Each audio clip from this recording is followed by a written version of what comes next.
criminal. Again, I was saying earlier, we were talking to the Free Speech Union about it earlier, I just think the idea that when I was at university all those many years ago that anyone would ever question the idea that someone, you could hear something that you disagree with from someone and you'd want them to be banned, you'd want to protest them. You would debate with them. Of course you would. I know, mind-blowing. Yeah. That's what grown-ups used to do. Instead, everyone's triggered now, aren't they? Yeah. But there we are. It's a mad, mad world. We're trying to bring some little chink of common sense to keep things sane for you all. Big thanks to Peter Cardwell for joining us. Big thanks to Philip Ingram as well. Ian Collins up next. I'm done for the day. This is Talk. We are the home of common sense.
Across the UK, on DAB+, on YouTube, on the app, on your mobile, the home of common sense.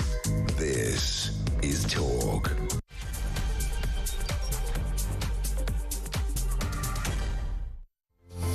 And good afternoon. Yes, welcome to the home of common sense. Thank you to Julia. She's back tomorrow at 10 o'clock. Welcome to the programme. 3 minutes after 1 o'clock. Lots to get through. As you've been hearing, legislation to protect freedom of speech in universities is back on the government agenda after Labour initially halted plans, fearing it would permit hate speech on campuses. That was genuinely their fear. I mean, you can't make this up. They've caved in a little bit. But where is the line on free speech? Also this afternoon, former anti-corruption minister Tulip Siddiq has been named in a third inquiry after being launched by authorities in Bangladesh after investigating money laundering and power misuse. Is this former minister up to her neck in it? We'll look at that as well. And the prison service is hiring candidates over Zoom, with some who can't lock doors, with a union chief describing the recruitment process as not fit for purpose. I mean, you'd think you'd at least have to shin up a drain pipe or something as a prison guard in order to know the drill. Apparently not. Bit of a Zoom call, or maybe Teams would do it nicely.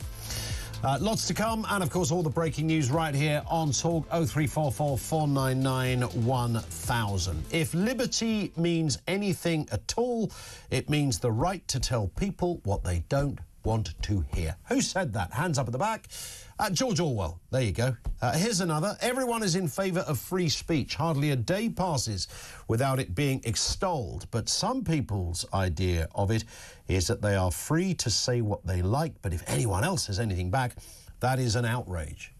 That was said by, come on, Winston Churchill. This one will get you. I do not agree with what you have to say, but I'll defend to the death your right to say it. Who said that? Oh, you're shouting, you're going, oh, it's Voltaire, wasn't it? Voltaire, that French philosopher. Actually, it wasn't. It was actually Evelyn Hall, who was the biographer of Voltaire. There you go. It's like University Challenge, this, isn't it? These are all comments on free speech. By the way, free speech, 21st century. Look at where we're at in the 21st century. It's the year 2025. You might be forgiven for thinking by now this wouldn't even be on the agenda. And yet here we are in this kind of rather strange cacophony of nonsense that sort of follows life around these days. Voices shouting left, right and flipping centre on all manner of issues. You can't say that. You should be cancelled. You should have no right to make these views known. Anyone who says, fire him, sack him, get rid of him, he shouldn't be seen in public. The idea that we fought wars to get the right to free speech, to not be dominated and subjugated as people by a tyrannical government where free speech, and there are parts of the world, of course, which makes it all the more mysterious, parts of the world where this is still the case. I mean, the biggest economy on the planet, well, technically the second, but fast becoming the first, China is the most obvious example. We can talk about your North Koreas and other places like Russia, but the greatest powerhouse of global commerce is simultaneously a country that stifles free speech. Try turning up in Tiananmen Square and shouting that the government are shizzle. Find out what happens. Yeah, you'll have your shins kicked and you'll be in a prison cell for 113 years. So it's bizarre that we even talk about this, to me. But we have to, because it's so important. And the catalyst for this subject is really just the catalyst, because the subject is far wider than universities. The government are going to revive laws protecting free speech at universities following a bit of a backlash. Bridget Phillipson, the Education Secretary, God, she's good, is poised to bring back the Higher Education Freedom of Speech Act in a sort of watered-down version. She's promising to do this over the coming week. She did shelve the original laws last July. This was like days after they came into government and days before it was due to come into force. One of her first moves as a Secretary of State, she said that she was pausing conservative legislation designed to protect against so-called cancel culture. She said that she would consider repealing it entirely with Labour sources, and this is where you get to the hub of it all. Labour sources branding it a Tory hate charter. It's a hate charter because you might get speakers on universities that you disagree with, fundamentally disagree with. Maybe Nigel Farage will be invited to Newcastle or St Andrews or something to give a speech. Therefore, that will be hate speech because we disagree with it. The Free Speech Union still intends on taking legal action against her decision if they don't move on this. The original Tory policy, universities, colleges and student unions would have been required to actively promote free speech on campus, with those found to have breached these duties facing sanctions. And academics and students would also have been able to seek compensation in court if they suffered financially following the expulsion or the dismissal of a speaker. And it's that bit of the law that is probably going to be dropped, because there was a sense that lots of people in academia might say, hang on a second, you know, cash going to lawyers instead of students. The list went on. So it's kind of the same as the proposals the Tories had, minus the compensation bit. Remember, when the Tories came up with this, Labour claimed that it would create a platform of people to spout hate. They said it would allow figures like, and they quoted these figures, these people, figures like Tommy Robinson, now in prison, of course, former English Defence League. That would have been their reasons. Andrew Wakefield, who's a prominent so-called anti-vaxxer. Dr. Wahid Asif Shaider, one of the key figures behind an Islamist terror group to gain new legal protections to speak at universities. I genuinely want to hear a key figure behind an Islamist terror group. That's absolutely, I want to hear what they've got to say. Unless they've, of course, broken the law, you'd assume by being a member of a terror group you might have done, but nonetheless. So that was the university bit of this, but I think it's only right and proper that we kind of widen this out, because it's beyond not just universities. That's one thing, but everywhere else. We talked and touched on this a little yesterday. Pubs, social media, your workplace. Where is the line on free speech? Now, if you look at Twitter, and Twitter, I don't think anybody really takes Twitter seriously. Although when you look at it, there are clearly people who take it very, very seriously. You know, so somebody does their own opinion poll on Twitter and go, look, 90% of people agree with me, and 10,000 people have voted. That's more than the YouGov poll. Yeah, it doesn't quite work like that, especially when you have interested parties in an echo chamber, etc. But it's free speech. I don't care about that. Elon Musk upsets quite a lot of people, even Nigel Farage. I don't care. It's free speech. I don't have to believe him. I don't lose sleep over Elon Musk. I don't lose sleep over Owen Jones and these kind of characters that are goddamn awful in any other respect of life. It's free speech. And if somebody is using language that is insightful, so you could start a riot or you could be responsible for somebody's death or assault, that is already illegal. If you libel somebody, that is already illegal. These are offences, and they're there for good reason. That's not stifling free speech. And by the way, people get libelled every single day on social media. Nobody seems to give a hoot about it. 0344 499 1000. It is not just the right of the person who speaks to be heard. It's the right of everyone in the audience to listen and to hear. And every time you silence someone, you make yourself a prisoner of your own action, because you deny yourself the right to hear something. In other words, your own right to hear and be exposed is as much involved in all these cases as is the right of others to voice his or her view. Christopher Hitchens, one of the great exponents of this area, who was talking about it long before many other people had kind of raised this. I think he saw this kind of stifling, this debate coming around the corner. Where is the line for you on free speech? It's often said, look, you shouldn't be allowed to shout fire in a theatre. We all know that, and that may even be some kind of offence in itself anyway. But that's just basic common sense, right? Where is the line on free speech? And have you ever experienced somebody who's taken genuine umbrage or offence at your opinion? Have you got in trouble at work for voicing something? So being rude is a different issue. There are rules in the workplace. You're not going to suddenly start describing your carnal activities from the night before and expect no one to go, mate, do you mind? I don't want to hear about what you did in the trouser department, frankly. Keep it to yourself. So there's that, and that could be a sackable offence in I suppose, distasteful areas of the workplace. But where is the line? And have you been there? Have you experienced this? Somebody suggesting that your right to your view should be either curtailed or not heard at all, based on nothing more. Because when you break all of this down, people's desire, their evangelical desire to want to stop somebody speaking, to want to shut somebody up or shout them down, is based on nothing more than the fact they disagree with them. That's really all we're talking about here. Let's get a word on this and the other big stories of the day. Chloe Dobbs, the political commentator, is back with us. How are you doing, Chloe?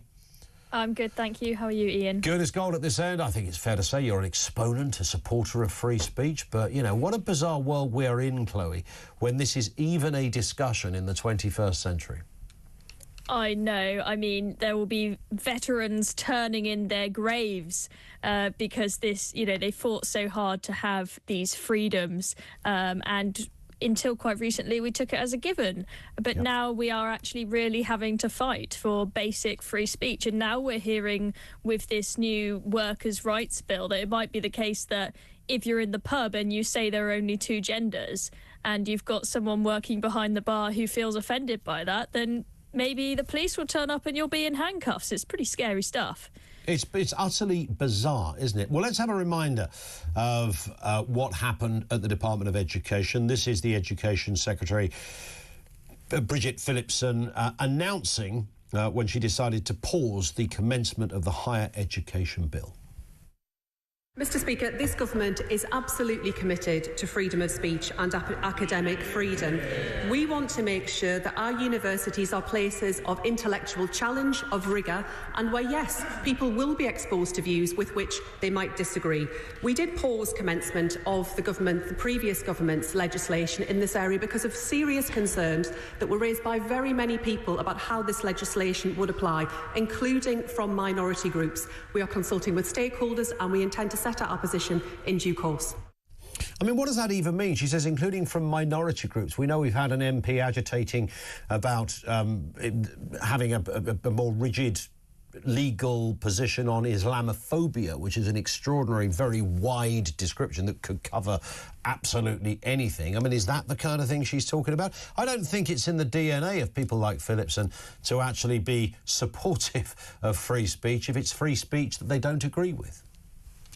Yeah, I think when she stands there and she says that this government stands behind free speech, we care about academic freedom, I think it's quite hard for people to believe her, given what happened over the summer, especially with a bunch of people being chucked in prison for Facebook posts. I think we're going to have to wait to see all of the detail of exactly what this watered-down version of the free speech bill is. I think that clearly, though, the actions of, for example, the Free Speech Union taking the government to court for throwing away this free speech legislation has had an effect, and now they're having to do a bit of a U-turn. But we'll see how bad this watered-down version is. I think that it is really, really important that we fight for free speech at universities because, I mean, the way it stands now, if universities keep going as they are, I say just bulldoze them because they're not serving any purpose. The whole point of university is to go there and learn to debate people, to learn to engage with difficult ideas. But what I noticed at university is that students who arrived very open-minded and interested in debate and talking to people they disagree with, they left not wanting to listen to anybody that they disagree with, being more shouty and unwilling to talk to anybody. I think also one thing that we need to stress is that this isn't just about academics and the university institutions. A lot of it is about the students, partly because of social media and the whole, say, pro-Gaza movement, for example, on social media, that's had a big impact on university campuses. You'll probably have students who absolutely despise and want fired any academic that they work with that is pro-Israel, for example. The students are pretty vicious. Yeah, I mean, there is the problem, isn't it? I remember and this goes back about 10 years, when I think it was Jenny Murray, the broadcaster, I think, was cancelled from giving a speech. I mean, we've had people like Jermaine Greer being cancelled, for something to do with, I'd imagine, trans issues or whatever. You think, Jermaine Greer is hardly some sort of mad right-winger. The first sort of known, sort of well-known, famous feminist, if you want to look at it that way, and all manner of other people. And I interviewed the head of the student union at the time, or the people responsible for this particular debate, and she said, she was almost unapologetic. She said, well, we don't want to hear because we disagree with her. You can't say stuff like this. It's like, listen to yourself. You can't say stuff like this? What kind of mad, parochial, nonsensical world are we living in? I know. I mean, what happened to that good old saying, sunlight is the best disinfectant? Yeah. If they think that someone is a hateful, racist human being, why don't you let them speak, and then everyone will see just how awful their arguments are.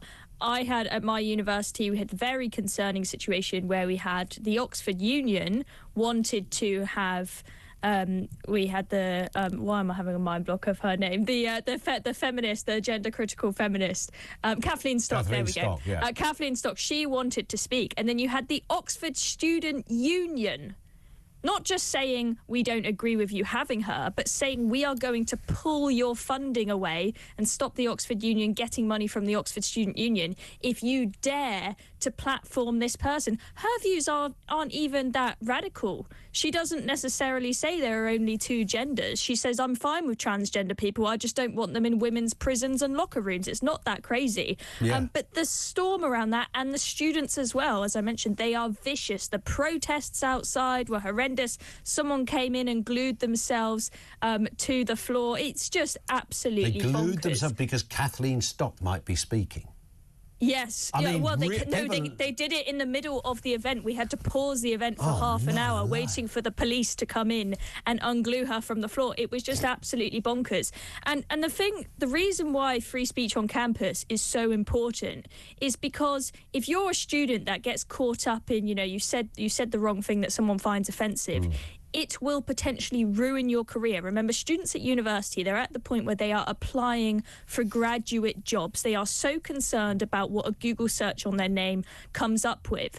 And if you're a normal person down the pub and you say something edgy, like there are only two genders, it's not going to end up on the front of the Telegraph. It's not going to come up in a Google search. But when you're at a university, there are all of these little student newspapers who will very happily write an article on one student who said there are only two genders at the pub. And then that's it. Your Google search, you're screwed. You're screwed. You're not going to get a job anymore. Anyone that Googles your name, you're done. Yeah, because you had the audacity, the temerity, the lack of intelligence to suggest there might only be two genders. I mean, half an hour ago, you'd have been laughed out the room if you said anything other than that. But here we are in this new upside-down world where the rules have changed. Listen, Chloe, stay with us. We've got more stories to come. Tulip Sadiq named in a third Bangladesh inquiry into money laundering. The ceasefire, Israel and Hamas. Can that happen? And what have Nigel Farage and Jeremy Corbyn got in common? More than you might have thought. We'll tell you that in a couple of moments' time. 1:20, this is Talk.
As government borrowing costs hit a 27-year high and the pound is taking a pounding.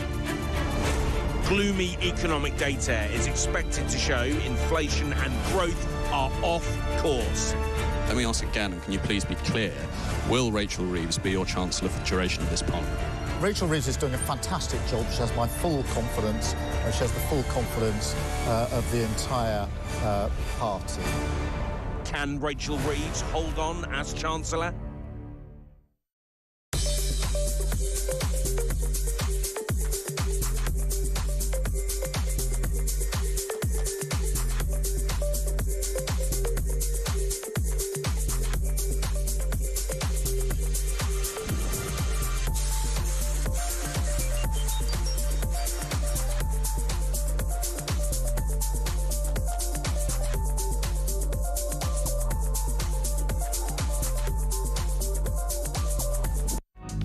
across the UK, on DAB+, on YouTube, on the app, on your mobile, the home of common sense.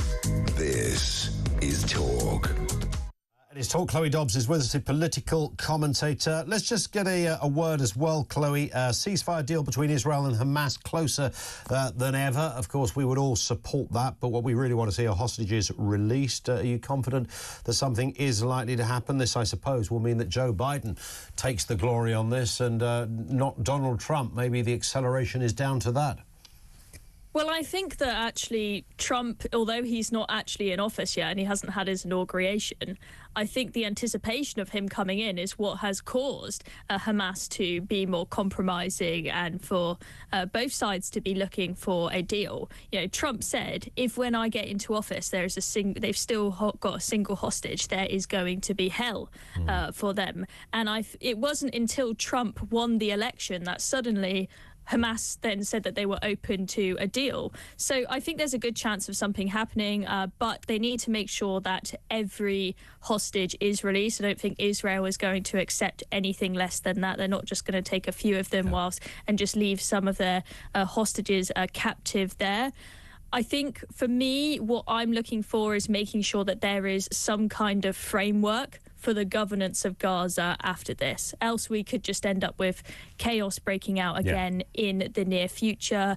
We also need to think about how do we rebuild Gaza. You'll probably have some of the Gulf states help rebuild that area, but they're not going to be willing to do it if they think, oh, it's all going to turn to rubble again if there's not proper governance here and there ends up being a war again in the future.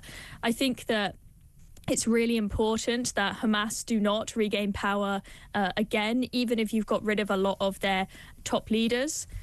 The ideology will still be present in the population because they brainwash them from a very, very young age in school. That's going to be a big difficulty, making sure that power doesn't fall into the wrong hands. So let's see what happens, but fingers crossed. Indeed. There can be a good outcome here. Yeah, well, we all hope so, of course. But, you know, this has been ongoing for so many years. Who knows whether there can be any kind of permanency around whatever happens in the next few days. Let's hope so. And this is an interesting one. Nigel Farage has called on England to boycott next month's Champions Trophy match against Afghanistan by a group of more than 160 politicians, including Jeremy Corbyn and Lord Kinnock. He's in interesting company there.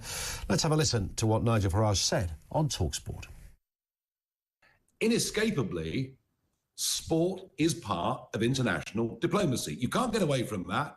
It's been the case forever, and it's not going to change. And I think the fact that women's cricket has been completely abolished in Afghanistan, frankly, along with women's rights, is something we ought to make a stand over. And I kind of feel that the ECB's been vacillating a little bit over this. I mean, look, we didn't play against South Africa because they banned black players during apartheid. It would be completely inconsistent to say we're going to play cricket against a country that now bans women from playing it. I mean, that sounds fairly reasonable, Chloe. Yeah, I agree that we should boycott this, but I wouldn't completely agree with Nigel that sport needs to always be part of international diplomacy. I don't think that we should ban countries from taking part in something just because we don't like their politics. You know, most athletes, they're just individuals who have worked very, very hard, and if they are the best athlete, they usually, you know, they deserve the medal. It's not their fault what country they were born into. But when it is a case where the governing body of the sport is not agreeing with the rules laid out, in this case by the International Cricket Council, which says that you must allow female participants, then I think that there is scope to use a boycott, for example, to hold that governing body accountable. Now, obviously, that governing body is in a very difficult position when the Taliban are the ones in charge. They probably don't have much choice in this, but it does send a pretty strong message to Afghanistan that they need to do something about female rights. Not sure if they'll listen, but there needs to be some kind of accountability. I mean, I feel so sorry for the women there. You know, not only are they not allowed to play cricket, but they're not even allowed to have windows on their houses now. We're now hearing. I mean, these women are they're gonna get scurvy. They're not allowed to have windows in their houses. They have to be completely covered up when they go outside. They're not allowed to go to the gym. they've got no freedom whatsoever. It's a pretty miserable life there, pretty scary situation. I cannot wait to hear the Taliban on Test Match Special. That's going to be interesting. Good point. We will watch again with interest. Final one here. The Prison Officers Association criticised for hiring of prison officers via Zoom, calling for a return to in-person interviews. You might think that something like a prison officer would be absolutely crucial that you would meet face-to-face somebody that you were going to hire in such a responsible role. I mean, not least, if someone's a prison officer, I want them to be about 6'6" and just as wide, I don't want them to sort of sit there with a grainy old screen working out, what they've got to say on Zoom. I mean, this is bonkers. I mean, I don't have a problem with doing interviews on Zoom. I think maybe you narrow it down to your final few on Zoom and then bring them in person, make sure you do a trial day and whatnot before you actually get them into a job contract. But I think we shouldn't use this story as a scapegoat for the problems in the prison system and the lack of skill amongst the prison officers. There are plenty of other issues. So, for example, apparently the pay it just doesn't pay anymore. It's a pretty hostile environment. You'd be better off doing some other job that pays the same, where you're not having to be surrounded by crazy criminals all day. A lot of them put themselves in very dangerous situations there. And also you've just got massively overcrowded prisons and not enough prison officers. The prison officers there, not only are they wanting to leave because it's a pretty miserable time when you haven't got enough staff around you to support you, but the prisons, they're just not being run well because they simply do not have enough staff. A lot of people who are more experienced are leaving, and they'll choose more junior people because they are cheaper to hire. That is where I think the problem more so lies than the fact that they're doing interviews on Zoom. Yeah. Apparently they only get 6 weeks training as well. I mean, you'd think you'd be trained like a NASA astronaut when you're going to be a prison officer, bearing in mind what you're up against, what you're dealing with. I mean, the risks you take. 6 weeks. I mean, really? But again, as you say, short of resources. They're desperate to get people in. They haven't got time to wait more than 6 weeks, I guess. Absolutely. Listen, Chloe, thank you as ever. Chloe Dobbs, the political commentator with us on the programme. We are going to throw back as well to that question on free speech. Where do you think the line is on free speech? I know it's a hard one to answer. There will be areas that are unsavoury, people who are rude, people who are offensive. So what? So what if you're offended? I don't care if you're offended. Nobody else should care if you're offended. If you're a mad racist or you're inciting riots or you're libelling someone, that's a whole different ballgame. That's not standing on your free speech. We'll talk to Mo Lovett, who's from Debating Matters and producer from the Academy of Ideas, and also Connie Shaw. You may be familiar with Connie's story, the Leeds University student who was told she had no right to her views and shouldn't be allowed on student radio as a result. We'll get a word from both of our guests coming up next. And, of course, you as well, 0344 499 1000. Your experiences on being cancelled or told off for your opinions. And where is the line on free speech?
across the UK. On DAB+, on YouTube, on the app, on your mobile. The home of common sense. This is Talk. A lot of comments coming through on free speech. This one from Cliff in Berkshire. Hate is a very strong word. You can disagree with somebody without hating them. I grew up at a time when sticks and stones could break my bones, but names could never hurt me. Overuse of phonic, which means an irrational fear. It does not mean disagreeing with or disliking something. Everything has now got an ist or an ism attached to it. That's absolutely right. It's a complete misplaced sort of anti-intellectual position where if you put phobic on the end, you are being, transphobic because you would rather not a man with a beard and a penis getting changed in women's changing rooms. So therefore you are transphobic. So straight away, this is the reason why some companies have rolled over and kind of agreed with some of the sort of bizarre rules, because they're scared of being accused of being something phobic. We see it all over the place. Islamophobic, same thing, where you might have a criticism of some parts of a religion, for God's sake. If you can't disagree with religion, of all things, you should be encouraged from about the age of 0 to disagree fundamentally with religion, or argue out religion. We're talking about the meaning of life, after all. If you can't talk about that, then Lord knows what can you talk about. This, of course, is the news that the government is to reintroduce controversial university free speech laws. It shouldn't be controversial, of course. Legislation described as a Tory hate charter was put... And there it is right there. The opposition, the Labour lot, didn't like it, so it's a hate charter because you're going to have people on there that we disagree with. You'll have people at universities who we disagree with, or you'll have students saying stuff that we disagree with, so therefore it's hate, and it's hate because we disagree with it. I mean, what kind of messed up definition of anything is that? You should be kicked out of university if you think like that, for goodness sake. Universities also argued it would result in more red tape, leave them vulnerable to legal costs, so they're going to drop the legal compensation stuff by the looks of it, and Bridget Phillipson, the Education Secretary, is going to bring back this watered-down version. In a moment, we'll speak to Connie Shaw, Leeds University student, free speech advocate and commentator for the Women's Rights Network. First, Mo Lovett, National Coordinator for Debating Matters and producer at the Academy of Ideas. Mo, good afternoon to you. Hi there, Ian. Hi, thanks for having me. It's a pleasure. I said at the very beginning on my intro to all of this, it's utterly bizarre the more you think about it. It's bizarre, it's bonkers, but it's really disappointing that here we are in the 21st century even discussing the rights of free speech. Absolutely. I mean, the idea that what we say can be governed by law or the government is just, it's just an anathema. I find it completely bizarre. But I think you stole my opening line, actually, because what I was thinking about is, when the Labour government, the first thing Bridget Phillipson did when she came into office was to repeal this law, or she calls it pausing it. But I mean, she was saying she was likely to repeal it at the time because she called it a Tory hate charter, which tells you everything you need to know if you didn't already about Labour's attitude towards free speech. We know that they're not a friend of free speech. However, it's easy to be cynical, but I would broadly welcome this reintroduction of the bill. And I think, as your tagline says, the fact that these 700 academics responded so angrily to the potential repealing of the law is very, very important. Nobel Prize winners, academics like Richard Dawkins, high-profile figures. I think that's put a lot of pressure on the government. And I think if you think about how intransigent Labour have been in terms of like the farmers stuff, the winter fuel allowance, all those sorts of things. This is the first time you can actually say, okay, maybe they've had pressure from outside, from the population, and they're about to make a U-turn. Obviously, the Free Speech Union have been threatening legal action as well, or they've initiated that. I think the other thing is as well, I mean, I know when the Labour first announced they were considering repealing it, the Guardian were in favour, the Telegraph were angry about it. And that's sort of usual and predictable. But what's interesting today is we've got a third broadsheet now, the Times, which is backing the bill very much and backing free speech as well. And so the fact you've got another serious paper kind of coming down, not just the usual suspects, about the need to protect free speech. Sure. The devil will be in the detail, and we'll find out at 2 p.m. I'm interested to know if they're going to do more than just protect free speech. The original bill had to promote free speech.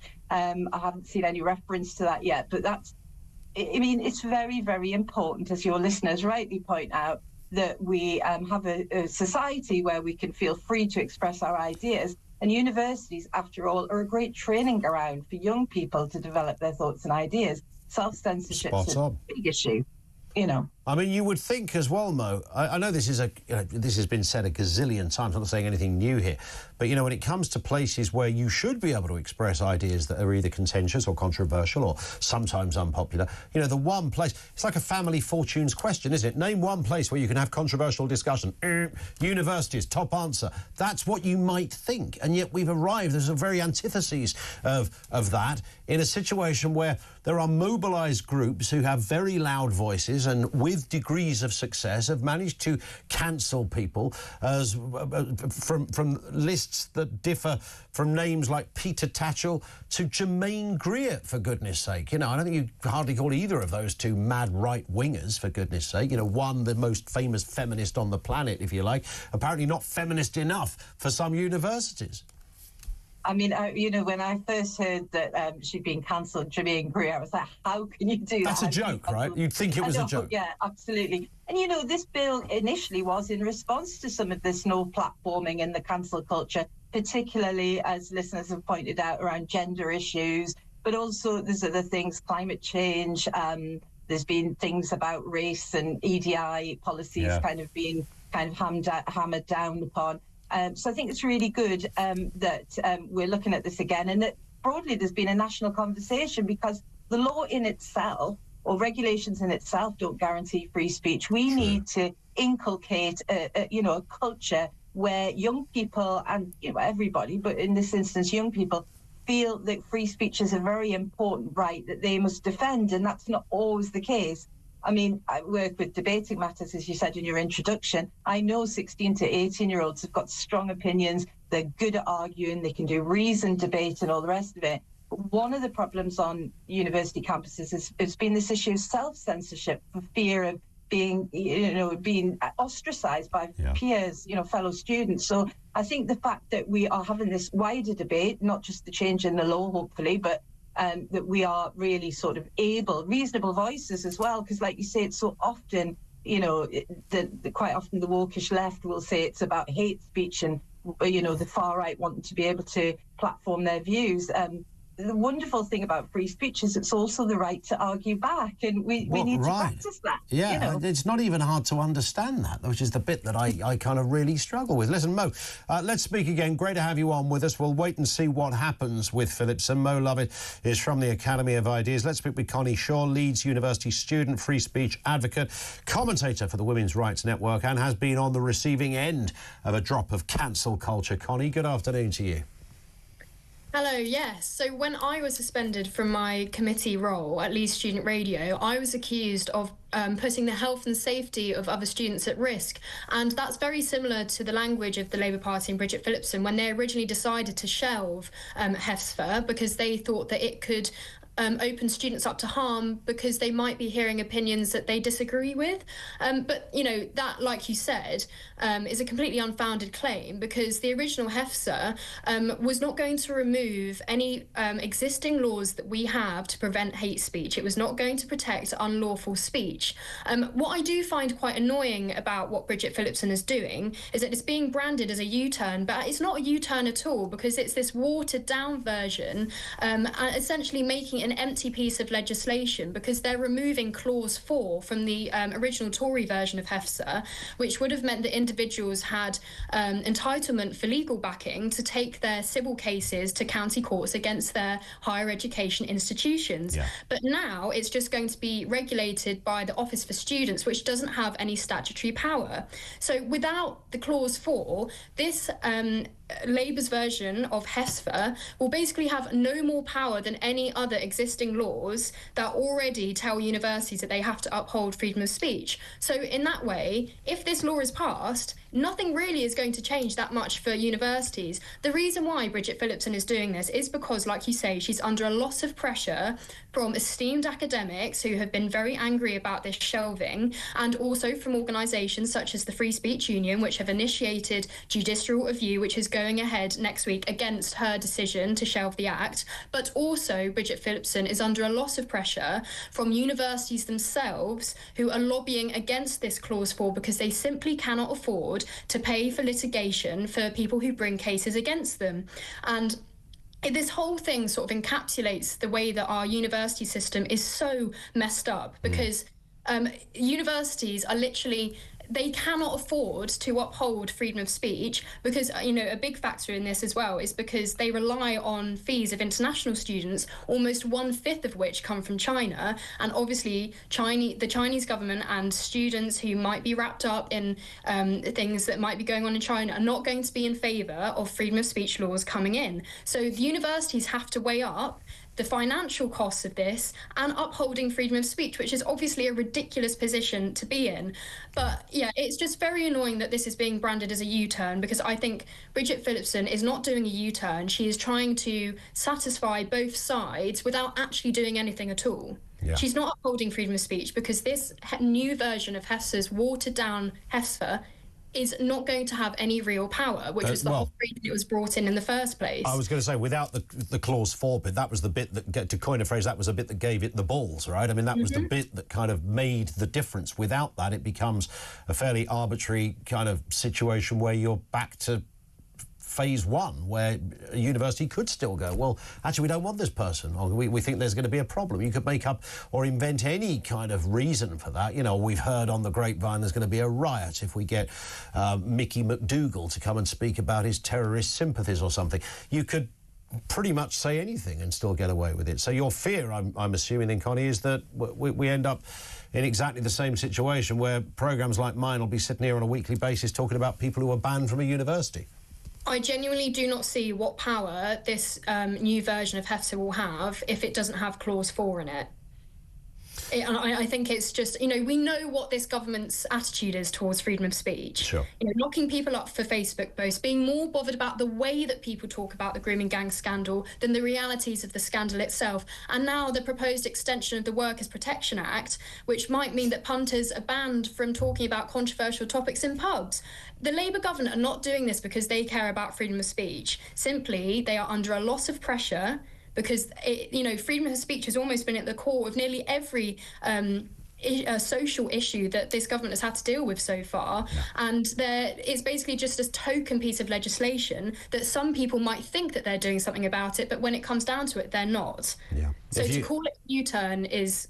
that is not correct. Indeed, and you mentioned pubs, a story we talked about yesterday as well. Social media, goodness knows where else, the workplace, we see these kind of stories all the time. Just give us a flavour, Connie. I mean, you became to some students someone that was, you were public enemy number 1 to some people for, sort of having the temerity to have sort of outrageous views on gender. But by the way, spoiler alert, your views are the ones that everybody on the planet had 20 minutes ago, but for some reason we've all shifted into some other gear. No one quite knows who orchestrated that, but that's where we're at. In terms of the kind of life on the campus, I mean, what is it like for students? Is there a genuine sense you have to be careful what you say? I mean, we heard Mo, our previous contributor, make reference to the ostracising of some students, which I think there's been some terrible examples of what happens when a student's been ostracised and accused of something, where a group of friends say, look, we're not going to talk to you for 6 weeks, we think that's the best way to do it. Almost like a kind of I don't like the sort of the village gathering around with pitchforks saying, this is your punishment that we're giving you for having unpleasant views. Is there an underpinning or an overwhelming sense that, you have to watch what you say at uni?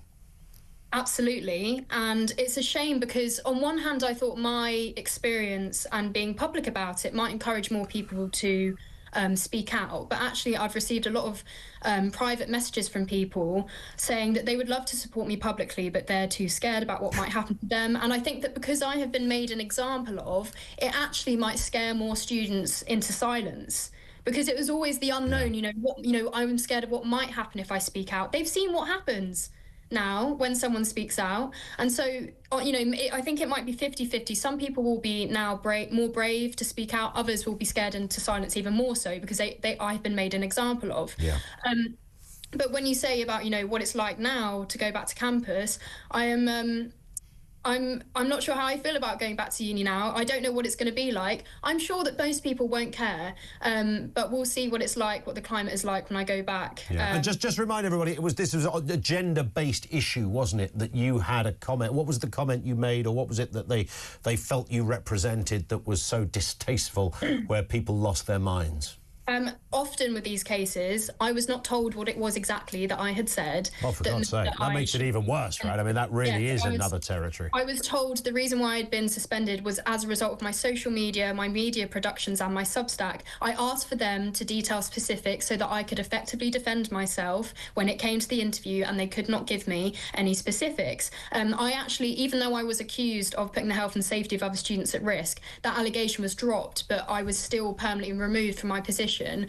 Because I had brought Leeds Student Radio into disrepute, apparently. I also have not been told how I have done that. So, yes. So you still don't know specifically? Well, I can imagine it's because I said that I don't think men can be women, and that I think that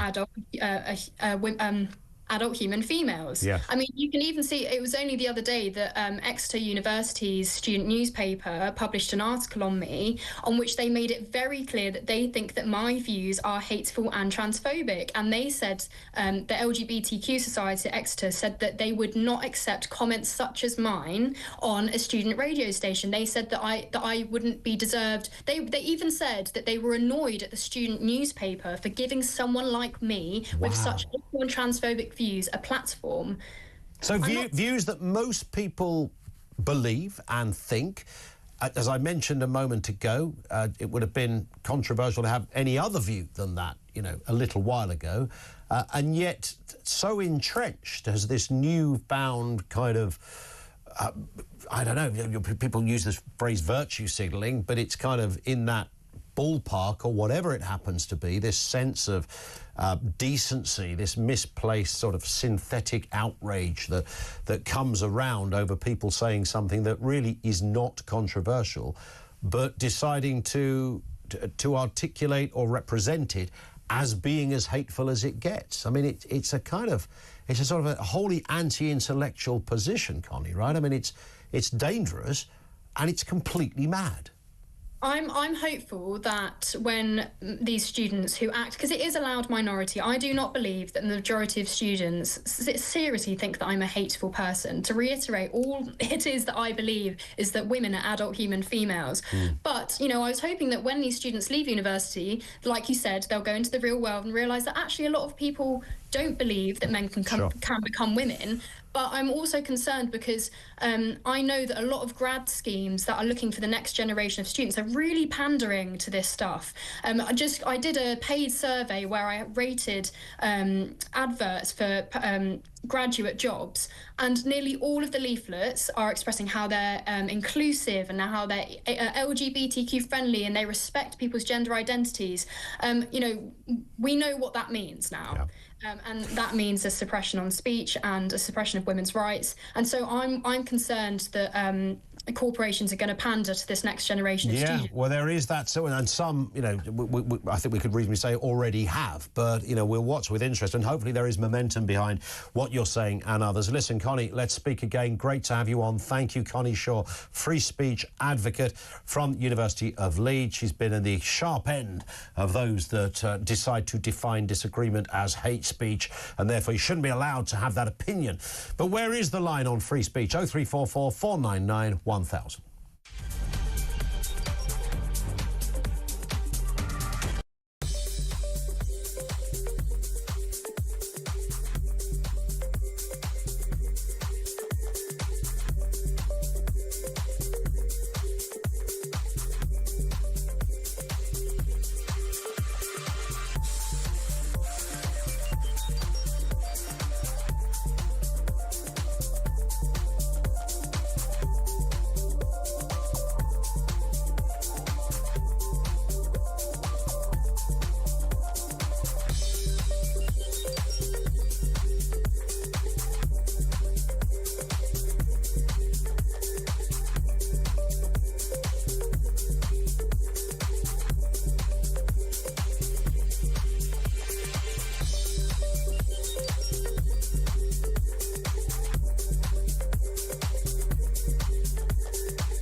changing the name of the Gulf of Mexico to the Gulf of America. What a beautiful name. The Panama Canal is vital to our country. It's being operated by China. China. You get rid of that artificially drawn line, Canada and the United States, that would really be something. All hell will break out in the Middle East, and it will not be good for Hamas, and it will not be good, frankly, for anyone.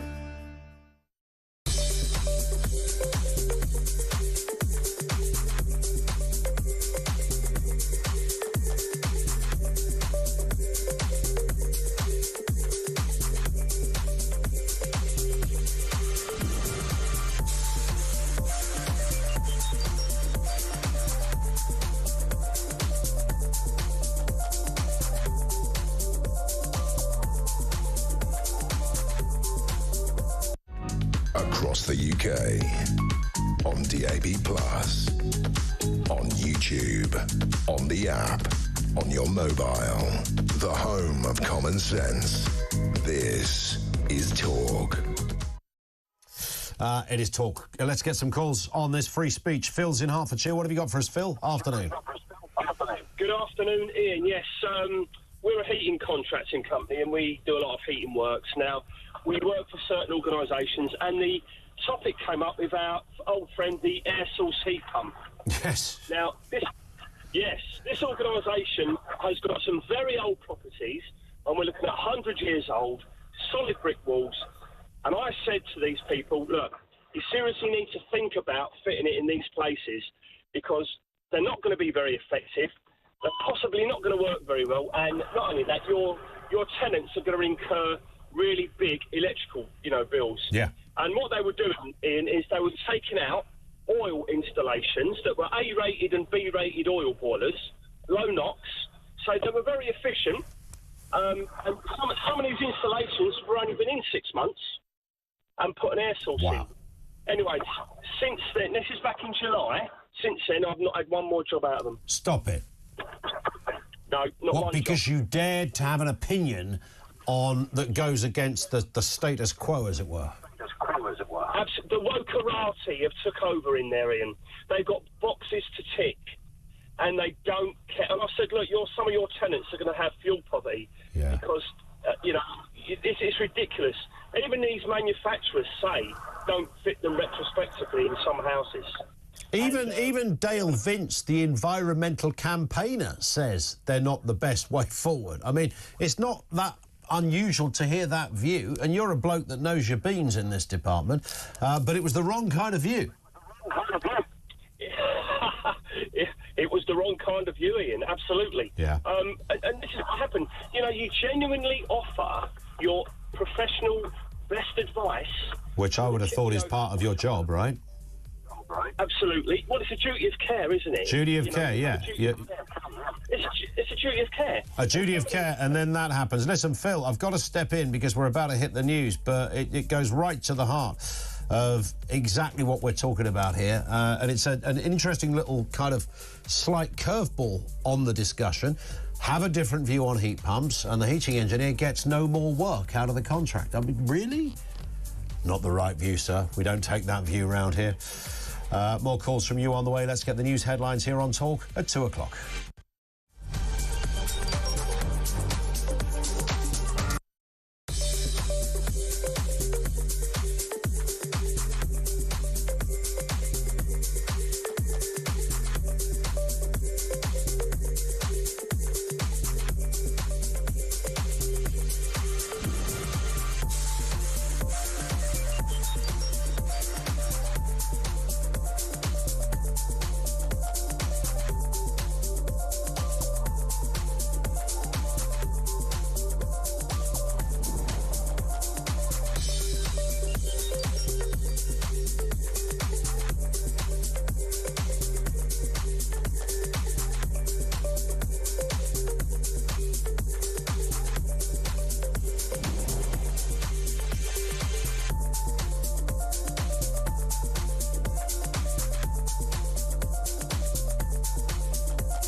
across the UK.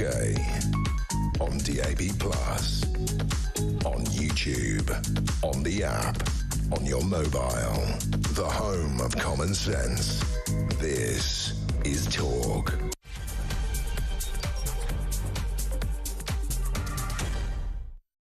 And yes, good afternoon. Welcome back. It is the home of common sense. 3 minutes after 2 o'clock, as we've been discussing legislation to protect freedom of speech on university campuses is back on the government agenda. This is after Labour initially halted plans for fear it might promote hate speech at universities. That was the kind of thinking behind it. Phillipson and others have been forced to sort of cave in, but with some caveats.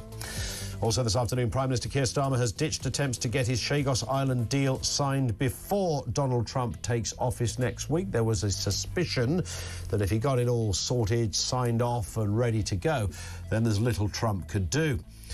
Perhaps not. We'll watch with interest. And a Westminster City Council job ad seeks candidates from the global majority and states it will use positive discrimination against white applicants. Why would we not talk about that story? We'll have some details on that a little later as well. We're taking your calls on freedom of speech. Your examples, if you've been on the receiving end of somebody saying, sorry, mate, you can't say that. You cannot say that. Not round here. You can't say anything these days. If you've been there and know what that feels like, often happens online, you know, where there's a big old pile-on because of something you just happen to have inadvertently liked or made a passing comment on. Wherever it was, we're all ears. And the wider question, though, on freedom of speech, where is the line? Where can you draw the line? I'm not absolutely sure you really can. I mean, somebody did point out on social media that if you need to, Frank says, if you need to ask the question, you've already conceded that it doesn't exist. Beyond the encouragement that would lead to immediate violence or slander, the question should answer itself. Indeed, it absolutely should. But this is a conversation with a shed load of facets and tentacles to it, it seems. Let's speak to free speech advocate who joins us regularly, Kevin Schofield, from the HuffPost UK. Back with us. How are you, Kevin? I'm very well, Ian. How are you? I'm all right. I mean, it's interesting, isn't it, with, you know, it was just on that point while you're with us, you know, we largely have free speech. There's things like incitement or, you know, you couldn't write in a column. I suggest you all go out and have a riot. You know, that would be a silly thing to do. Yeah. We can't libel people, which is fair enough as well. You can't suddenly say, oh, I saw a fella the other day, you know, he lives at number 53. Mick, his name is, yeah.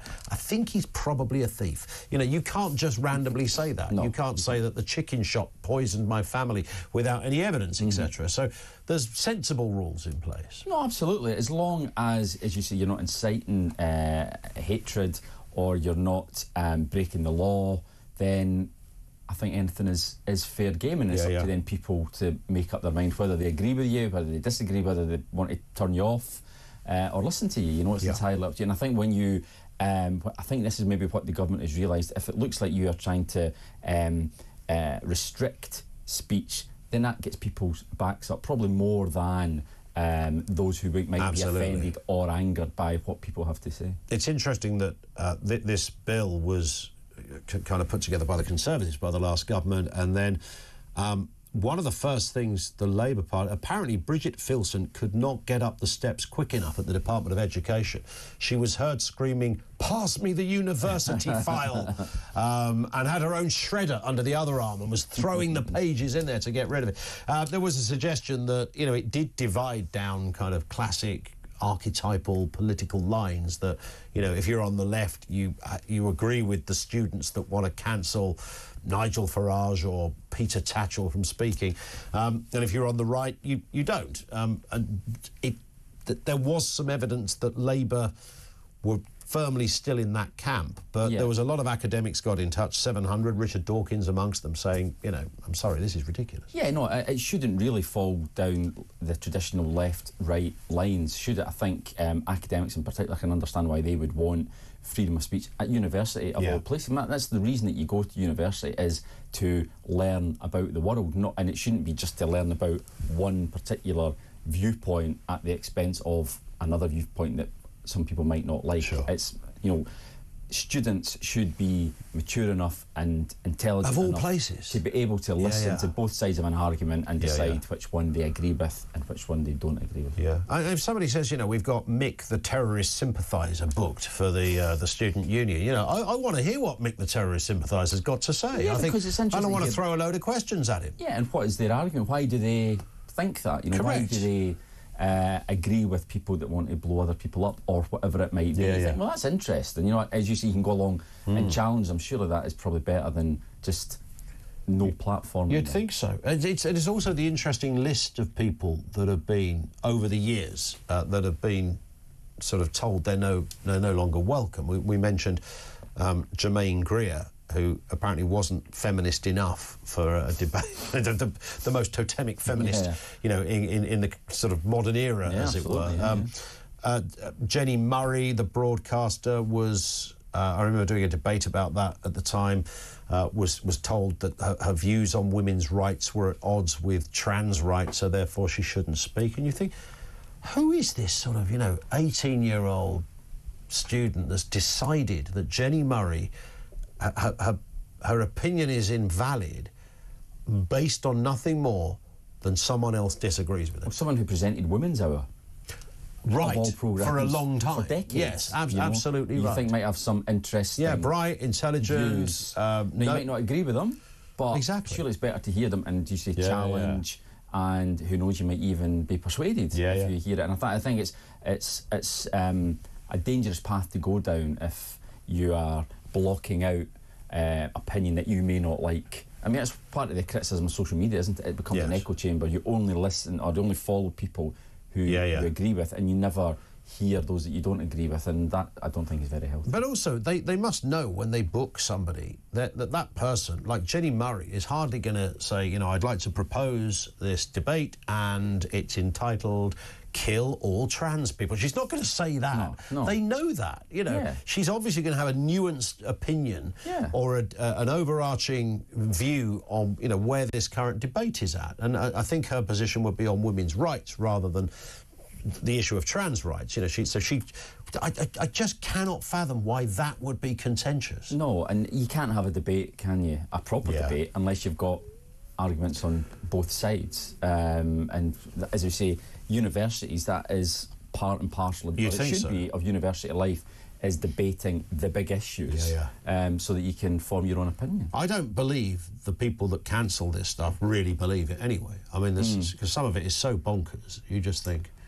It's you know, at what point did somebody describe think Peter Tatchell was some kind of right-wing nutjob? I mean, it's big as belief. It does really. I mean, obviously, on this, the issue, the trans issue is a very divisive issue, but it's always better to have these things, regardless what the issue is, out in the open so that people can discuss it, and it's good that the government has had a rethink on them. Let's talk about domestic matters in Westminster. Oh, by the way, how was PMQs today? It was, Kemi Badenoch, we've discussed this in the past, she's definitely getting better. She's definitely growing into the role.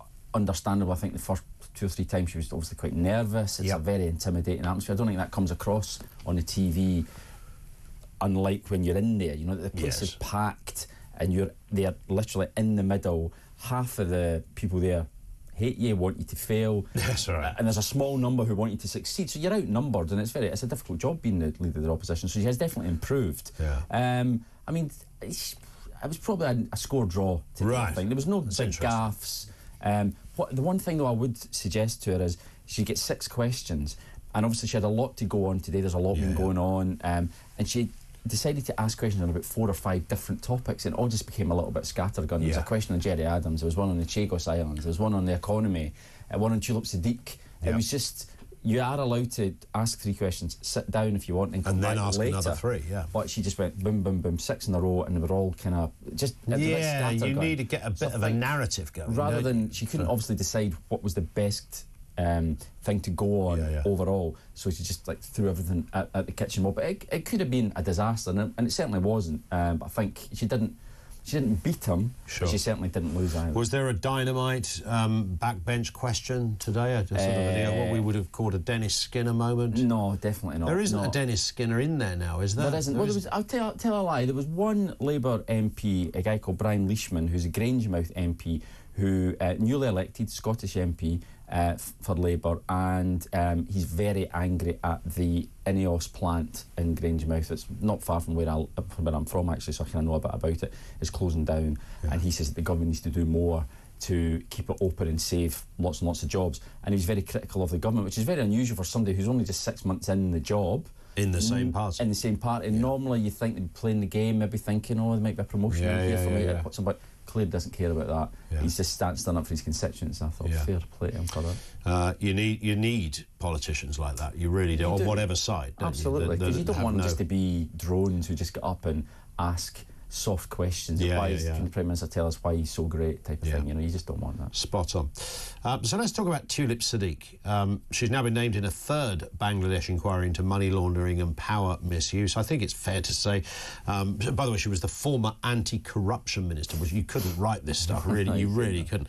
Of all jobs she could have had. If she was an agriculture minister, you could have gone, well, OK, it's still not a good look, but, you know, it doesn't really affect anything. You're literally the anti-corruption minister, and you find yourself at the centre of a corruption scandal, not of her making, but in the family.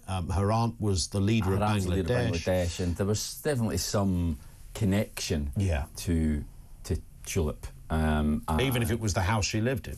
There was that, I think she was involved in some way in a deal done with Russia back in 2013, done with Vladimir Putin to build a nuclear reactor in Bangladesh. And she was pictured with her aunt and Vladimir Putin in the Kremlin back in 2013. That picture obviously was unearthed. It just didn't look great in the current, it's not a good look, climate. Is it? I mean, she's gone now. She resigned. She wasn't told she had to resign, by the way. That's official. She wasn't told she had to resign. The translation of that, by the way, is she was told to resign, just for those who aren't clear. So she had to go.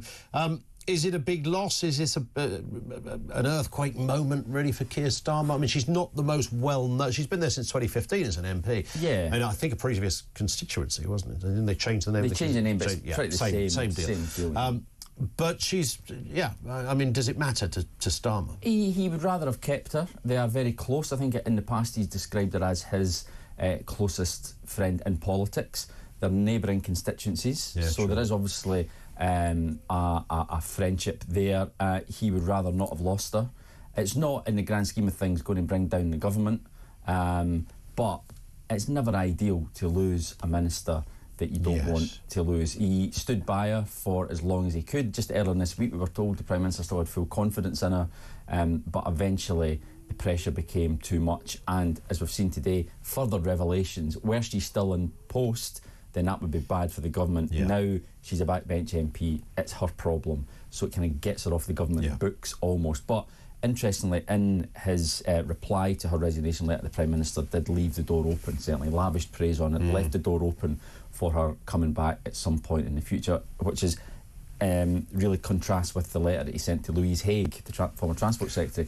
When she resigned, it was a very terse, short letter, which seemed to close the door on a comeback for her. Yeah, she's not coming back, is she? It's funny, isn't it? Those first few weeks when Starmer, becomes the Prime Minister, you sort of can't. You know, at some point there's going to be some scalps. You know, there's going to be a little bit of controversy somewhere, but you don't quite know at that stage where it's going to come from. Exactly. I mean, the Louise Haig story you couldn't have made up, really. It just came from nowhere. Absolutely, really. yeah. It turns out, what she'd apparently done, and I'm sure it was minor if it was anyone else in the world. Long time before she became an MP. All of that, yeah. But then when you're a minister, and if you haven't been up for all of that business, so she went. Now this lady, Tulip Siddiq, has gone. I'm trying to think. Is there one more in there?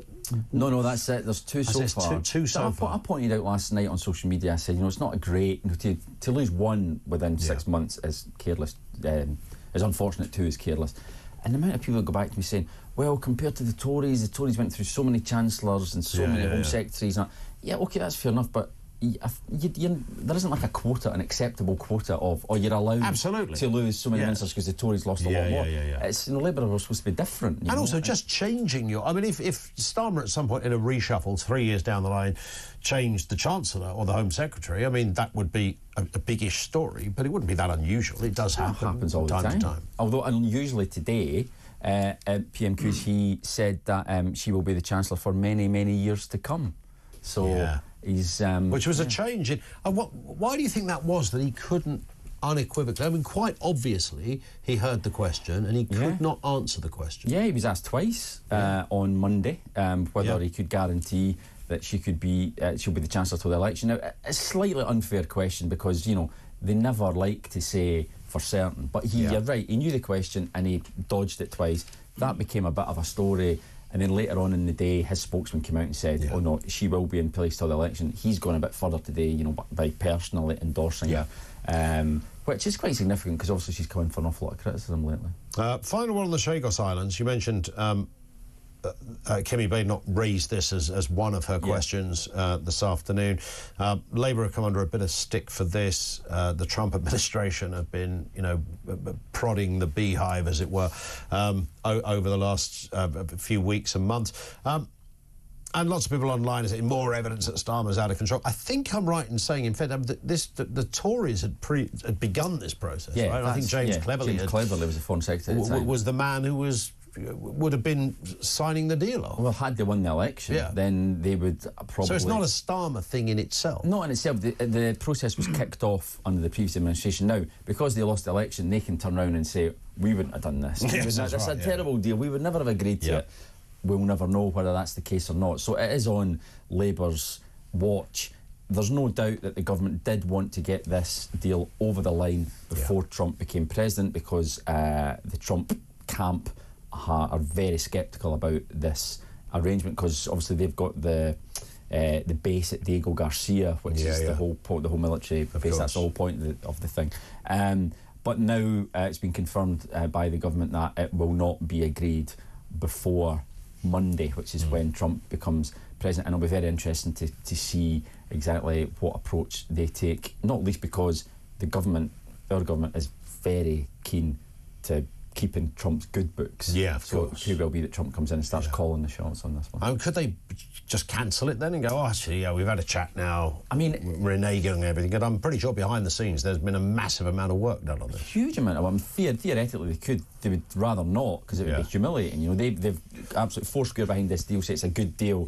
To then pull it would be hugely embarrassing. Is there any reason why it's a good deal for us? Well, the reason they say is because it secures the military base, this joint US-UK military base at Diego Garcia. They say that was under threat because of previous legal rulings. This agreement means that it's guaranteed for the next 99 years. It's like a long-term lease. Right.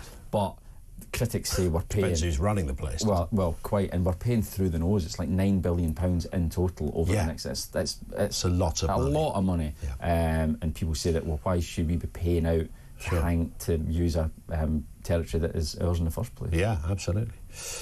Kevin, thank you. Good to see you. Kevin Schofield, political editor of the HuffPost UK, with us on the programme. Back to you in just a couple of moments. 0344 499 1000. We're talking about free speech. We're also going to talk as well in just a little bit about positive discrimination. It's not the first time this has happened. It's an ad posted by Westminster Council who are looking for somebody who's definitely not a white person, all right? So we're in that territory. What's the legality of putting that in an ad? What you'd have to assume it's perfectly fine and dandy. We'll speak to an employment lawyer on that point in just a little bit. Over to you as well, 0344 499 1000. You can message 87222. The Voice of Doom is back, by the way, day 6. Stand by for all of that. 2:20. This is Talk.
the fact that it wasn't particularly liked or respected. So when the first warning signs actually of this one going to unravel in December happened, the sensible thing at that point, when she had been accused basically of being corrupt herself and was going to be undergoing investigation, at that point, if you believe all the rhetoric about upholding proper laws and respecting rules, then she should have stood down at that particular point.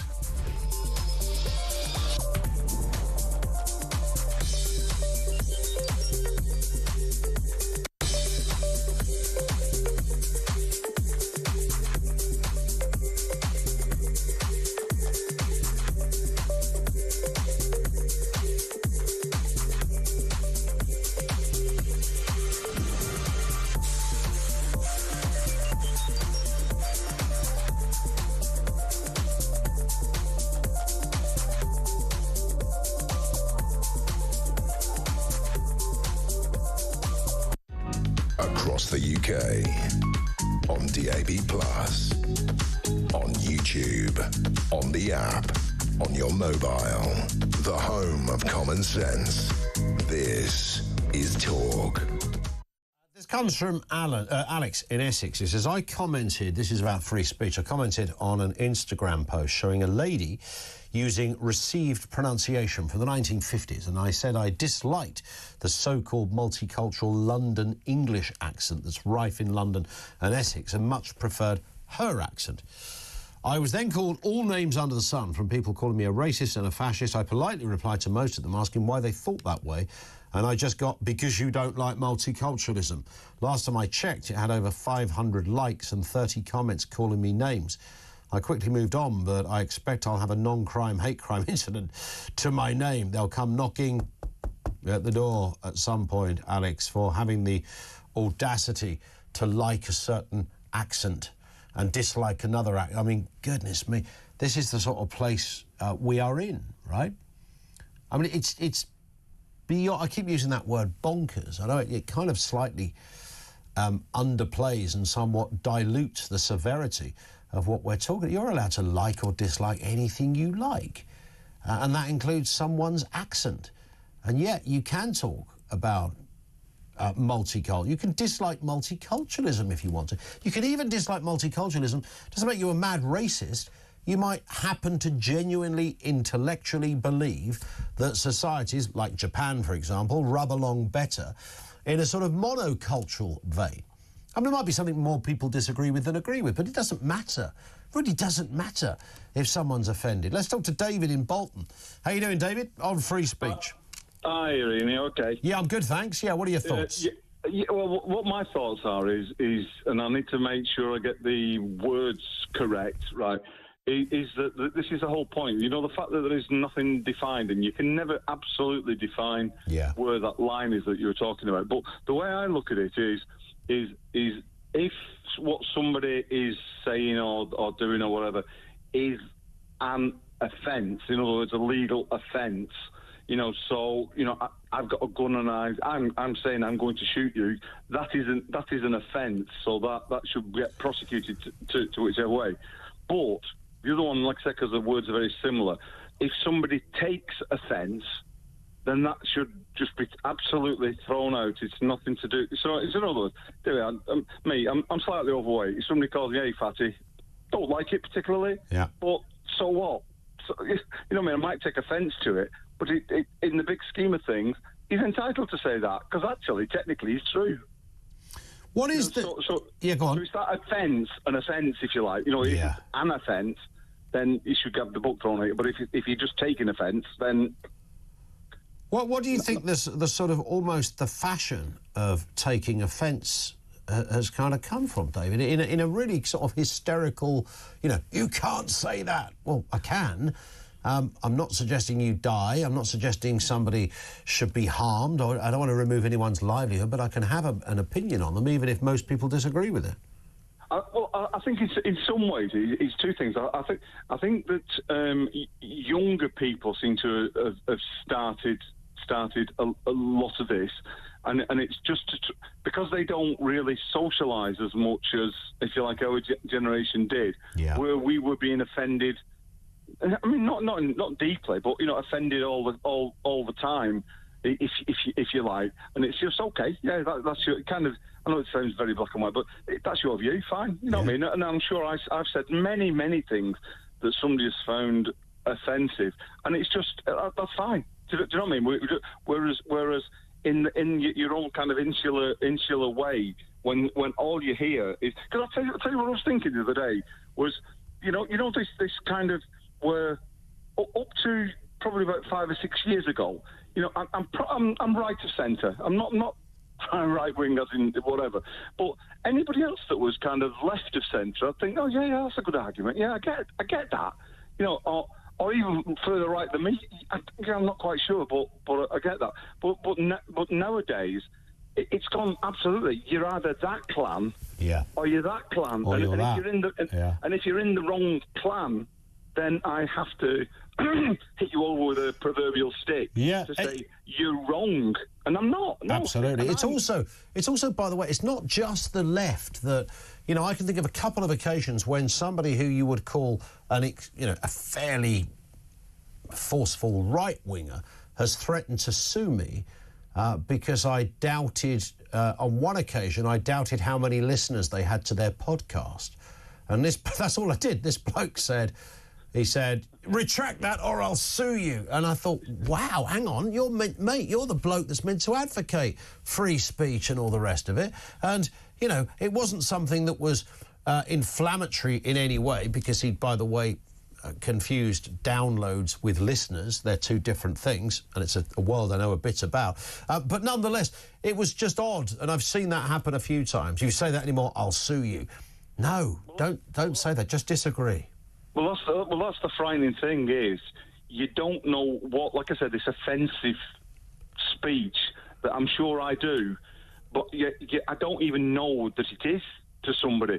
And what I find is you get into a small group, let's say in a pub, and there's younger people, older people, whatever, and what you do for a while is just test the water and say, oh, right, yeah, oh, right. They will get offence at anything. We'll not discuss it. Or you find, all right, they all kind of think they're a little bit, wider in thoughts either way. Yeah. And you can say whatever you want. But you have to test the water now, whereas you never did. You just said whatever you wanted to. Yeah, it's a great point. Listen, David, thank you very much indeed for that. David in Bolton, one here from Cliff in Berkshire. Hate is a very strong word. You can disagree with me or someone without hating them. I grew up at a time when sticks and stones could break my bones, but names can never hurt me. Oh, I think I did read this earlier, didn't I, about the use of the word phobic. You throw the word phobic in as much as you like, and straight away you've got, apparently some kind of special case on your hands. You're being, the transphobic thing. You're being Islamophobic, which literally means a fear of somebody. It's quite bizarre. Claire says, the good old days when you could go out for a boozy night, have a cat fight over the taxes at the rank, and the next morning it was done. No fear of waking up to photos on social media, no name calling. We just got up and went to work and never spoke about it again. Social media has labelled everything and everyone now is scared of saying anything. And there are groups of people who are stupid, but I don't know, stupidity is not a criminal act. When I used to sort of have a pop at Donald Trump, the answer that nearly always came back, when you have a go at Donald Trump, somebody would go, what are you, some sort of lefty? Some sort of Biden fan, and you think, how did you extrapolate that? I could well be a supporter of somebody who is more right-wing than Donald Trump, but don't let that inconvenient fact get in the way of things. I was looking at Ron DeSantis, thinking he's probably the better guy to be leading the show. But the minute you had a pop at Donald Trump, it therefore made you a fan of Joe Biden. I mean, this is just schoolyard interpretation, but that's how many people roll. The moment you say it, and it happens the other way. I said to somebody the other day, they talked about, I was with some friends, one of them said, oh yeah, Donald Trump, he told people to drink bleach, didn't he, during COVID? And I said, actually, he didn't say that. He didn't say drink bleach. He said he'd heard a doctor tell him that there is a bleach thing. Now, it was still a stupid thing for Trump to say, to even go there. But the minute I said that, I was told, oh, you're fan of Trump, are you? How did you get that from me just telling you a truth? No, that doesn't make you a fan of Trump. Just because you want to, and that kind of thinking happens a lot. But the reason I mentioned that on the back of our call there from David was that people like to, get into boxes and put other people in boxes. And when they're in those boxes, that is their kind of identity. And from their identity, they will argue. And if you disagree with them, you are not just somebody who disagrees, you're somebody that they pathologically hate, or they want fired or banned from something or cancelled. It's madness. What is the law on advertising for a job that suggests no white people need apply? Find out next on Talk.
Across the UK, on DAB+, on YouTube, on the app, on your mobile, the home of common sense. This is Talk. It is Talk, 25 to 3. Now, Westminster City Council says it will select a global majority candidate. You may or may not be familiar with that phrase, a global majority candidate for an executive assistant role if applicants are of equal merit. The move aims to boost diversity using what the council describes as positive discrimination against white applicants. The term global majority replaced BAME, BAME, in 2022 to describe primarily black and Asian individuals. Let's speak with Joe Mackey, employment law partner at Burlington's. Afternoon to you, Joe. I mean, these ones always fire up people's imaginations as to what the heck is going on here. Many will be unfamiliar with the term global majority. But nonetheless, if you are advertising for something and you are covertly or even overtly, some would extrapolate, saying, look, if you're white, probably best not to apply for this. What's the law there? That's discrimination, right? Well, positive discrimination is unlawful, Ian, but what we've got here is something called positive action, which is lawful under the Equality Act. Right. And having seen the advert, it's very carefully worded. It does very carefully say we will look more favourably on underrepresented groups if you're equally qualified with someone who's not underrepresented. Now, that is lawful. If anybody wants to look it up, it's Section 159 of the Equality Act, but what's not allowed is to put two candidates who are not as good as each other, put one of them ahead because they're non-white. You have to have equal ability in your candidates to put one forward. Right. It's funny when you say that it was very carefully worded. You know, I'm not a lawyer, but when I read it, I thought that didn't just get written by Bob in the back room. Someone sent that to a legal team. They looked at it again, and they made sure all the wording was in place. So I instinctively assumed, I know some companies have got caught out with iffy wording on ads, but I sort of was quite satisfied it was probably legal and accurate in that respect. Nonetheless, it does still throw up the further debate about, you know, could a white person come along and go, hang on a second, I am absolutely qualified for this job, and there's no reason why I shouldn't be applying for it. I am now put off from applying for it because I don't have faith in the process that I'm going into, and I think the evidence I will put forward for that is the job ad. And I think that's where you make a very good point on this. The whole principle of the Equality Act, for all the protected characteristics, and there are 9 of them, was to put people on a level playing field. And what Westminster is trying to do, not in a very good way in this instance, and I'll explain why in a minute, is to try and make an equal level playing field for people who are underrepresented. The problem they've got is they've used this phrase, global majority. Now, that did replace the phrase BAME in the US, but not necessarily been encompassed here. It's been brought by Westminster since about 2022. It's been subject to legal challenge and remains subject to legal challenge for specifically underrepresented white communities. So Jewish white people, Irish white people, traveller white people.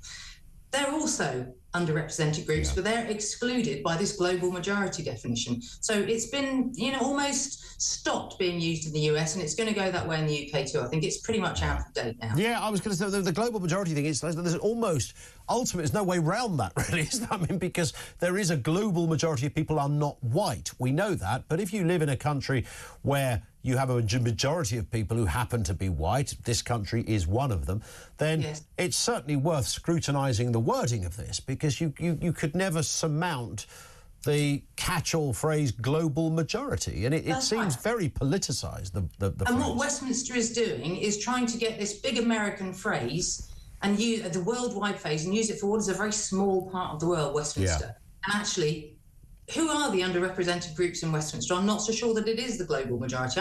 I suspect it might be the Jewish, travelling, Irish communities as well. So they've shot themselves in the foot there. I know that they've tried to do this legally, and they probably have, but I think there's potentially a challenge for underrepresented white groups too. Yeah, I was going to say one area I feel really strongly about, and obviously the media is the area I know well, it's all I've really known, and that is the lack of representation of working class people, which I think is a group that is criminally neglected in so many areas. I would imagine in the world of law, there's probably little, if any, representation in that world, and similarly in my world, it's very rare to speak to another person that grew up on a council estate or somebody that came from, you know, that kind of background. And you know, I think, you know, a friend of mine who's a black guy and working class, and we always argue that he gets 2 boxes, I get 1, but nonetheless, we both agree on the fact that many of the stories we see around racial discrimination are often about class discrimination. That's very true, but the Equality Act does not take class and where you come from in terms of what your parents did for a living as one of its protected characteristics. And that's, you know, it does miss a trick there, because clearly there's class discrimination. It's absolutely obvious, and that's what, you know, levelling up and social mobility is all about, but it's not included in the Equality Act. Yeah, there it is. Listen, Joe, thank you very much for your time. Great to get a thorough and qualified view from Joe Mackey, employment lawyer at Burlington's. It's a kind of strange world. I had to remind myself about this term, this phrase, global majority, which is so darn infuriating and stupid. It's no wonder that even the Americans have gone, I think we might have got the wrong wording here, but Westminster Council have gone, that's a great way to put it, isn't it? We're employing somebody from the global majority. So we're not defining people as a minority. We're sort of empowering people. I kind of half understand the thinking behind it. We're empowering people from minorities not to think of themselves as minorities, because in fact you're part of a global majority. But that, of course, only stands if you're only defining somebody on their ethnicity rather than anything else, which is absolutely bonkers. And you would never be able to surmount that, bearing in mind there's more countries around the world that have non-white people in them, whether they're brown or black or a colour in between, whatever it is. You could never change that. And so ultimately you would always be pandering apparently to the global majority. of people. And when it comes to representation, I don't know what they mean by that in the sense that if you went around most London councils, now I don't know whether they're playing a numbers game, literally playing a numbers game. It wouldn't surprise me that over there at Westminster Council and many others, they have a spreadsheet and it says on it, you know, literally Nigerian origin, Kenyan origin, Pakistani origin, Indian origin, Bangladeshi. There'll be countries that it won't have on there. It probably won't say Polish origin because that would mostly be white people, I suppose. So you'd be looking at people from different ethnicities. Are they trying to literally replicate the amount of people of one ethnicity as a proportion in the workplace? Because, by the way, that doesn't work either, because it depends on who you could count first-generation immigrants, some of whom wouldn't even be speaking English. So that wouldn't stand. Those people didn't get discriminated against in the workforce at Westminster Council. They wouldn't have been applying for those jobs. So you'd have to discard that group of people. And you could go on. But if you went to any council and walked through the doors, if I took you down to Tower Hamlets Council, which used to be, is it still on the Isle of Dogs down there? I think it is just, I've got a feeling it probably is. That's where it was anyway. If I took you down there and walked into the office, I don't think anybody would for 1 second think this is a very white place. Not for 1 second. In fact, I reckon you might think the very opposite. And Westminster Council, I'm pretty sure it's similar. London is a massive hotbed of diversity, and that's how it's worked for decades. So the fact you have councils in the 21st century, in the year 2025, who are lauding up and preening their virtuous whiskers over this kind of cobblers, for what? You're already a very mixed workplace, and hallelujah and thank goodness. What's the deal now? What are you trying to do? Tick a box so that you get the very specific stat 100% right? Oh, it's been brought to our attention that there are no people who come from Somalia working at us. And we think we should have Somalia. Man alive. David's in South Wales. Back to free speech, David. What have you got for us? Well, it's about time we had something, because you're talking about diversity. That's the biggest racist theology in the world. I mean, the thing is, if you're going for diversity, you've got to label everybody with an ethnicity, and that is racist. The thing is that what we've need to get back to as a country is getting the right people for the right job. Yeah. Not the right skills, not the right colour skin or language. Well, you'd think so. I mean, and by the way, I don't have a problem with encouraging people who've come from backgrounds where they thought, well, I better not go for that because I'd never get a job like that because people like me don't. You know, great to sow the message, to put out the message, we're open to anyone, but underpinning it has to be, you've got to be right for the job. And David disappeared on that point. Sorry, David, we seem to lose your line on a profound moment, but thank you, David in South Wales. 0344 499 1000. Tad says, I'm all for free speech, but universities are the least of our worries. There's many other areas where we could concern ourselves with. This one from Helen in Birmingham says, I'm probably going to be banned from football matches because I had the audacity to complain because there was only 2 ladies' toilets compared to men. So much for equality. That's a great point. I'm surprised they haven't. What's the percentage of women that go to football matches compared to men? Take an average Premier League match on a Saturday afternoon. You got, let's say, 50,000 people at Stamford Bridge or, wherever it happens to be, Emirates, anywhere. 50,000 people, what percentage would be female compared to male? I would say on a good week, 10% would be female and 90% would be male. So you might think you'd structure the lavatories accordingly. But I bet there's a rule somewhere that says, no, it has to be 50-50. It's got to be, because no one's going to use those loos over there. They'll be the cleanest. You just get all the blokes using them, because they'll go, there's no queue there. Go to the ladies. There's no ladies here. Can use the ladies' loo. Hey, what if there's a lady in there? Got the answer. I'll pretend I'm a lady. Nobody can argue. They're very progressive over there at the Premier League. They won't care. 0344 499 1000. The voice of doom, day 6 is... Or is it 7? 6 or 7? 6. Day 6. Will it go today? Find out with the only political mystery voice thing on national radio. We'll do that next here on Talk.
gave the Act great teeth, because if there's one thing that the University Council is worried about, it's not so much free speech in many cases, but certainly liability for damages is something they very much do worry about.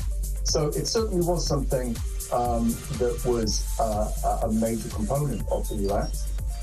Like I said, we haven't heard anything more than you have, and we'll wait to see what the government has to say to us. The devil will be in the detail.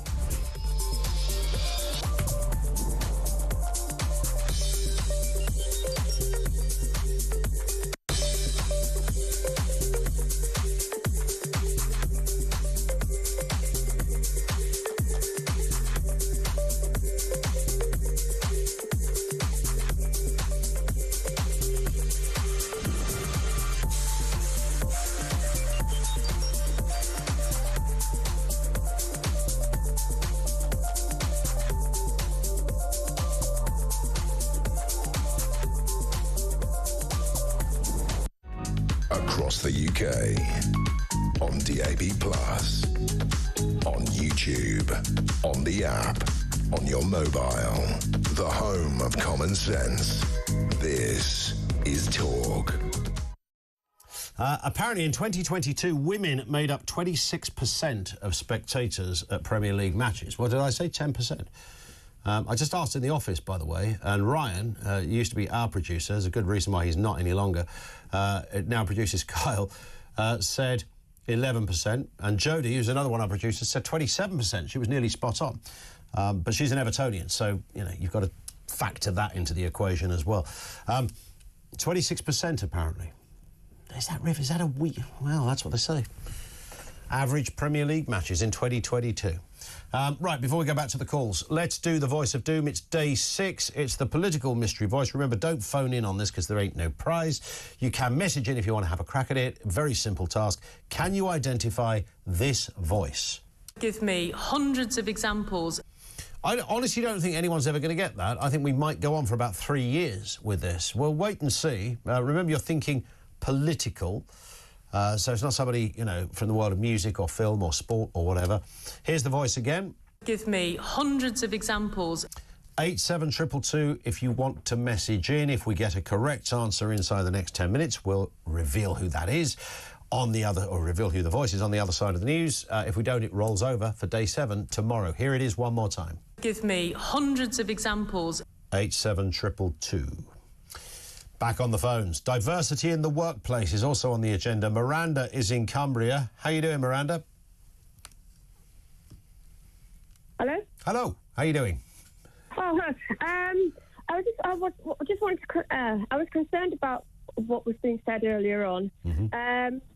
My daughter's partner, he applied for a scholarship at Oxford University, and he just can't get a job at the moment. But there was one specific one actually on Indeed, which said it was specifically looking for somebody of colour and female. And then he applied for an internship. I actually read out the specifications to Mike Graham probably about 6 weeks or 8 weeks ago. And then we wondered whether that was legal, so we asked an employment lawyer. And apparently there is universities and internships are allowed to say these things. There must be a loophole somewhere in the law. Right. So things like Peston, when he put out that job specification for somebody to apply, they're allowed to do that.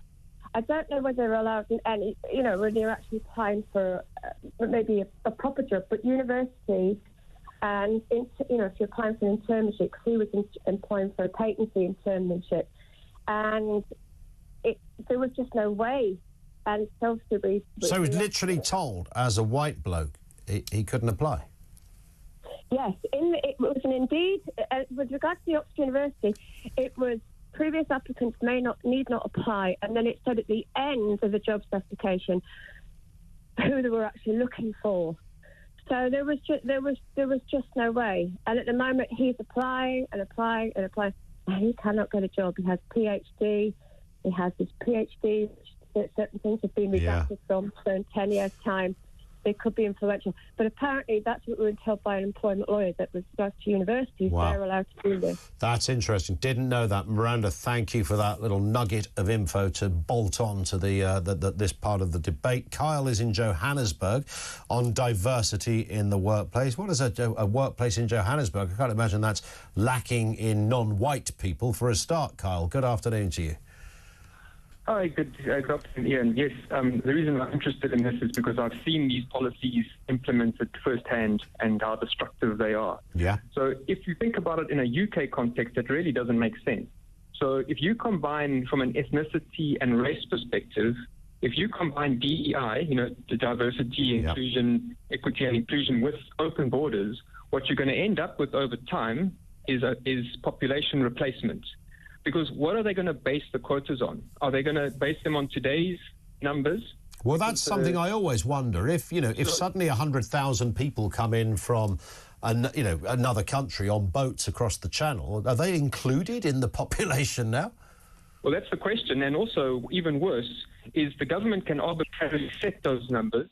Like, let's say, for example, they tell your business you need 5% black people, and that you can't find them. You can just import them to make up those quotas, and they can slowly raise them, which they will do over time. Yeah. And ultimately, the indigenous people are being pushed out of their own countries' workplaces. And it's so odd because in South Africa, they've done this to push the minority out of the workplace and bring the majority in. But they're using that same principle in the UK, where the indigenous people should be the ones in the workplace. I don't see why people from an immigrant background should. So in South Africa, which is a majority black country, you would still there is a push still to get more black people in the workplace over white. Oh yes, it's probably one of the biggest things businesses have to deal with is meeting these quotas. So your board, your employees at different levels of your company, your shareholding, even your customers sometimes they force you to include different races, and businesses have to work very hard to achieve them, or they can get shut down. Wow. In South Africa, they've used it under the guise of righting past wrongs, where it actually makes, you could say it makes sense in a South African context. I don't see how it makes any sense in a UK context other than basically a political attack. 100%. Yes, 100%. Well, I think if you're an indigenous Briton, you should fight this with everything you've got, because what happens when it's your children looking for a job and they can't find one because they're indigenous? I've thought that. It's genuinely occurred to me that they could come up against that. And you're absolutely right. And thank you, Carl. That's a great example, because in South Africa, you might, where 15% of the population are white, or whatever the equation is. It's just something of that order. And yet you had white rule, and, blacks couldn't, go places. It was the whole kind of Rosa Parks sort of, we'd all know what happened. So it would be odd that if you had, I don't know, a big oil company right in the middle of Johannesburg in an impressive skyscraper, and no black people work there, you'd go, that's a bit weird, isn't it? In a country that's 85%, that is weird. So as Carl said, you can kind of understand why you might want to kind of right the wrong of the past. In this country, where people are British and black or brown or whatever, then you'd think you wouldn't need to be doing that.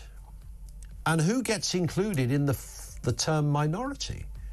If your population increases by a few 100,000 over the course of some years, then do you include that group of people? How does it work? I mean, this does deserve more scrutiny. Of course it does. 0344 499 1000 is where you will find us. Loads more questions and comments coming in on that subject as well. We're also going to look in a couple of moments' time about the pothole schemes, the compensation for the potholes. Man alive, we're back on potholes again, something I swore I would never talk about on the radio. Got no choice now. And the voice of doom. Whose voice is this? Give me hundreds of examples. Maybe we'll get an answer on the other side of the news at 3.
Across the UK, on DAB+, on YouTube, on the app, on your mobile, the home of common sense.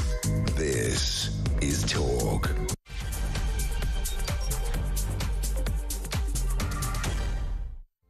Yeah, good afternoon. Welcome back to the programme. It's the home of common sense. 3 minutes after 3 o'clock.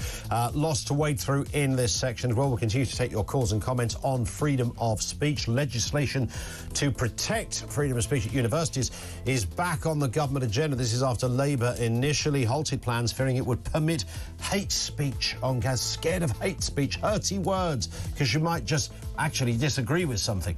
More on that from you coming up. Also, thousands of drivers are being denied pothole compensation by councils, with only 10,000 payouts made from nearly 66,000 claims. That's over 5 in 6 getting rejected. If you had your car or even your ankle knackered as a result of a pothole, what's your story on that? And many overweight people don't actually need to shed pounds, scientists have claimed, with calls for a better system than the current body mass index, which ranks about 15 million Brits as obese.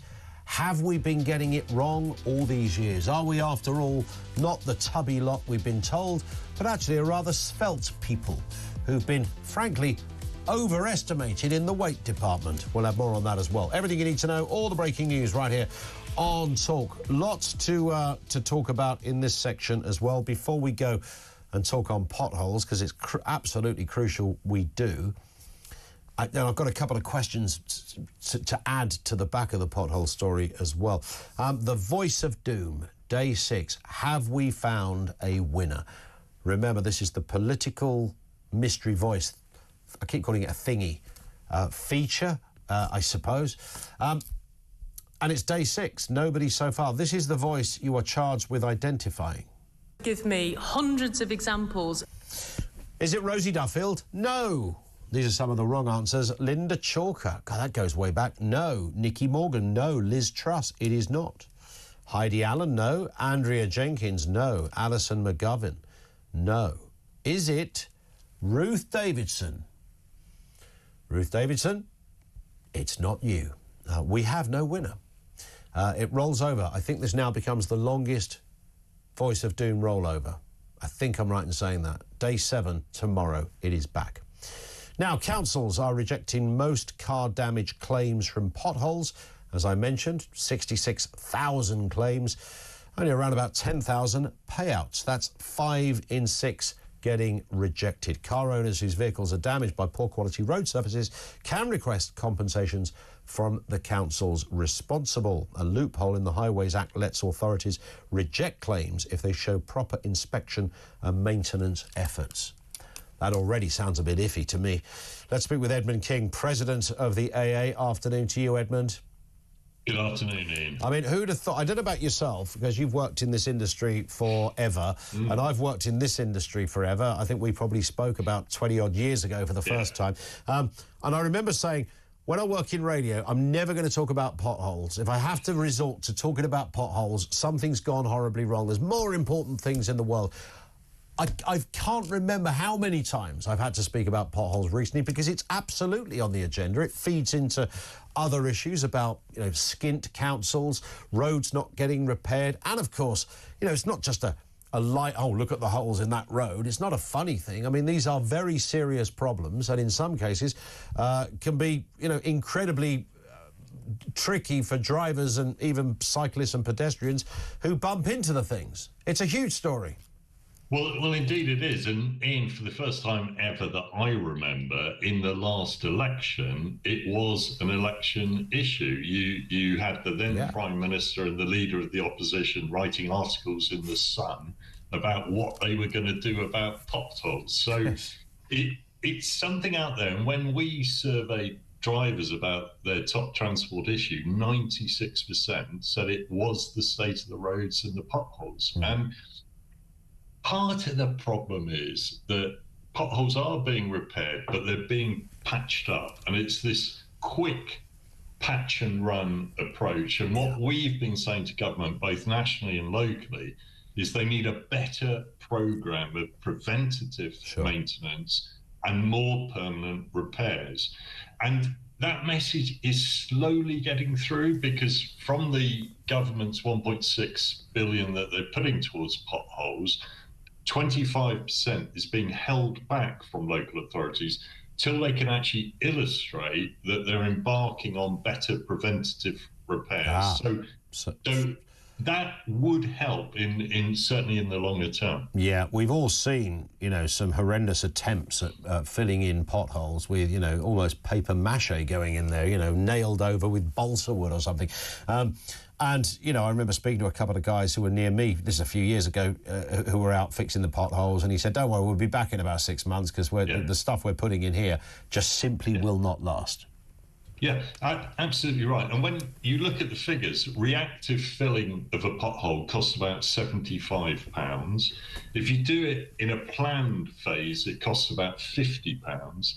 And if you use technology such as the JCB Pothole Pro, it costs as little as £30 or £40. So again, we need more innovation in this industry because using innovation means that the pothole repairs last longer.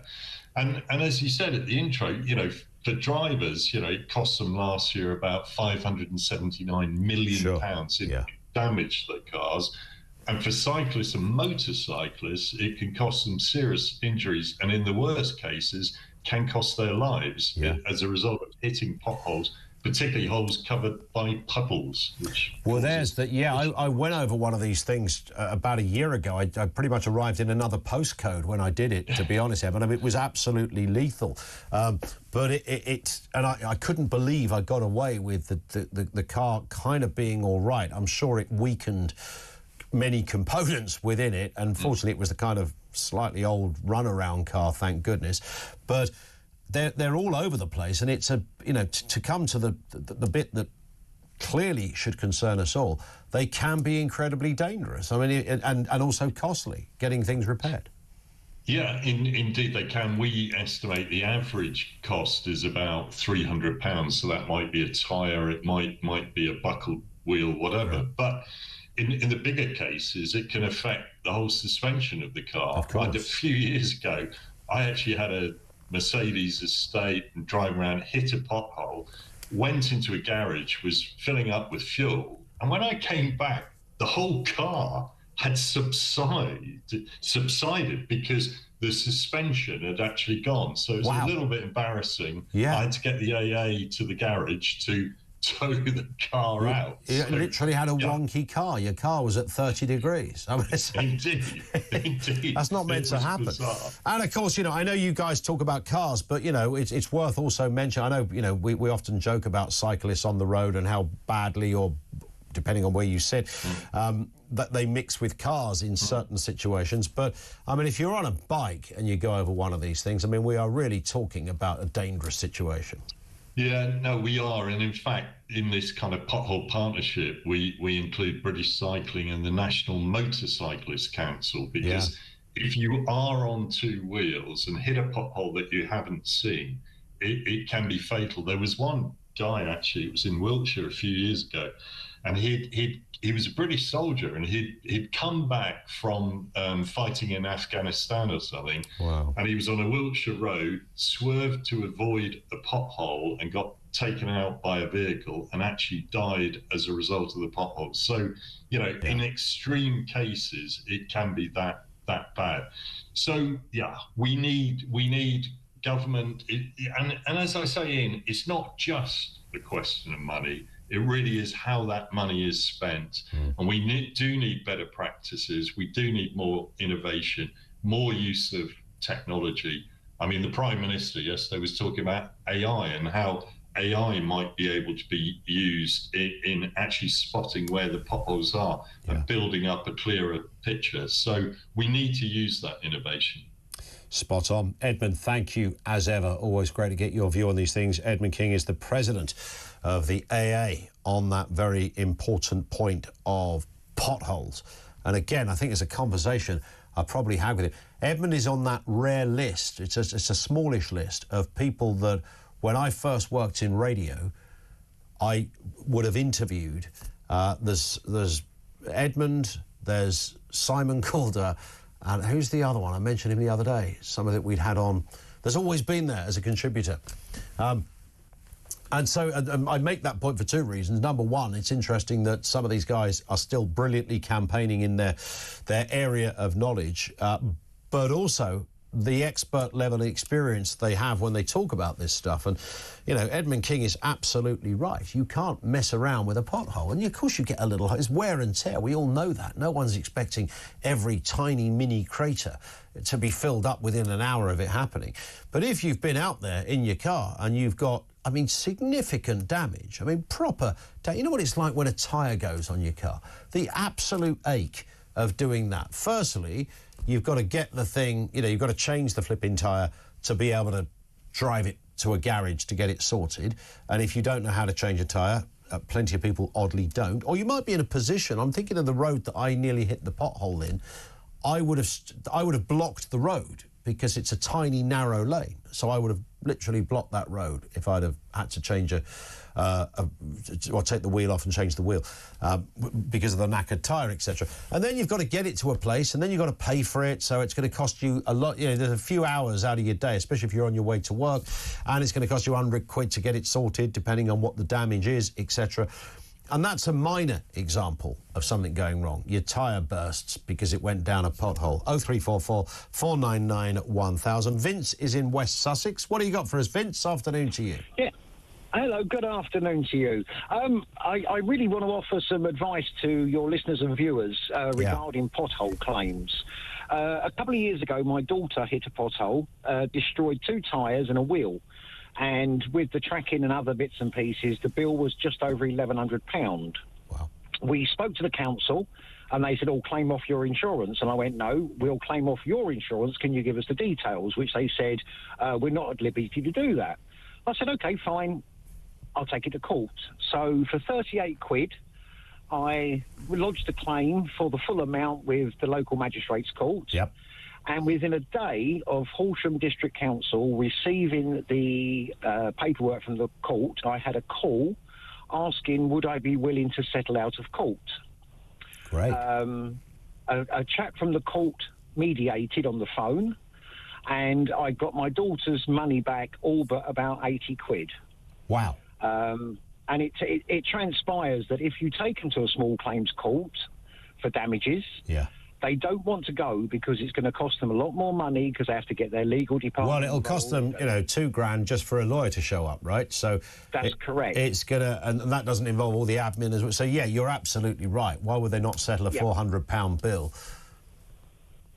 Yeah. So you know, I'm not saying it's a surefire way of getting money back if you've got a damaged car. No, of course, it won't work for everybody. Insurance, but it's an avenue that people should be aware of. And as I say, I think it's still £38 to take to raise a small all claims. Online. Yeah. It takes 10 minutes online to do it. Wow. And as I say, the outcome for my daughter was favourable.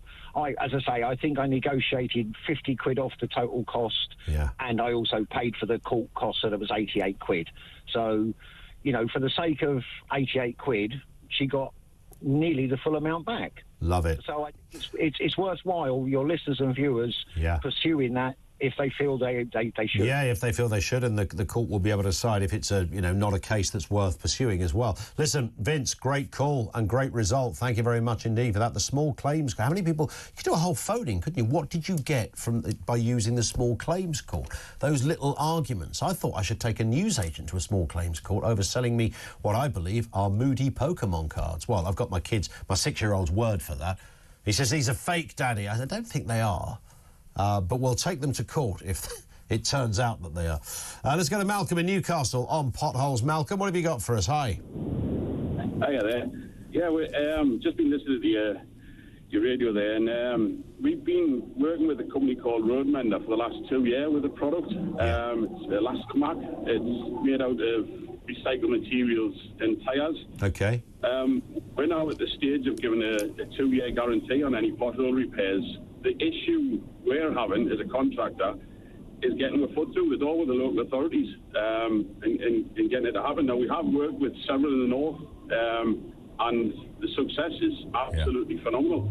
You would think, Malcolm, sorry to talk over you, but you would think they would have the door wide open for you if you've got a new idea. Yeah, it's like everything. When you're trying to work with the local authorities as a new company, a new set-up company, we're going to be run for 2 years, and trying to get through the door with this product is difficult. Now, we are working hard doing it, but the proof's in the pudding. 2 years ago, we did a trial for Durham Council, and that's still standing perfect. So yeah, it's out there. It's out there, but yeah, well, it needs a bit more motivation from councils to explore options like that. Malcolm, thank you very much indeed. This comes from Michael the Fall, who says, Ian, you're far right. What? Oh, sorry, I thought it said far right. Oh, far right, that's fine. Andy Dean says, free speech has to be defended by everybody. These people that want to censor what others are saying should be careful, because there's always a danger that someone in the future will try and censor them. Well, that's bang on. Absolute great point. Anonymous says, I work for a well-known public service in the Greater London area. Regarding the folly of net zero and heat pumps, my organisation ripped out a relatively new, only 3 years old, top-of-the-range industrial boiler worth thousands, only to be replaced by 2 huge heat pump monstrosities sitting in our yard. No one working there was consulted. The work started in May and was due to finish in August. However, as these pumps require a colossal amount of electrical energy, they needed to upgrade the electric supply, which has not happened. We had to resort to having a traditional temporary boiler put back in at a higher cost of 500 quid a week to the taxpayer. The total insanity and waste of taxpayers' money. And thank you. That's the second, our first caller this afternoon was from a heating engineer who gave his views on heat pumps and didn't get a single bit of work afterwards, because he said that they're not really, you know, they might not be the right thing for you. They're not all they're cracked up to be, these heat pumps. But that's a great example of a waste of money as well as a pathological addiction to net zero. Thank you very much indeed for that, Anonymous. We'll be back with more calls in a couple of moments. 0344 499 1000, 20 past 3. This is Talk.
Sleepy Joe Biden proved to everyone that he has what it takes to be president.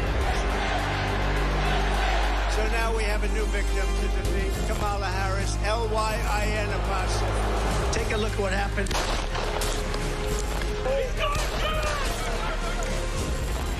In Springfield, they're eating the dogs. The people that came in, they're eating the cats. Many people have told me that God spared my life for a reason.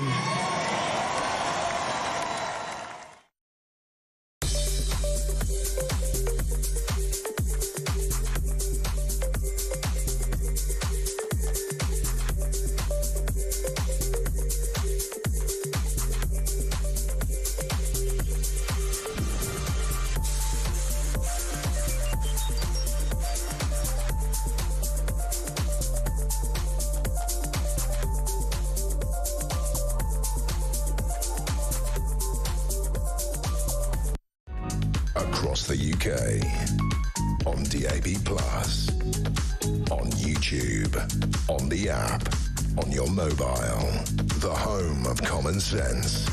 This is Talk.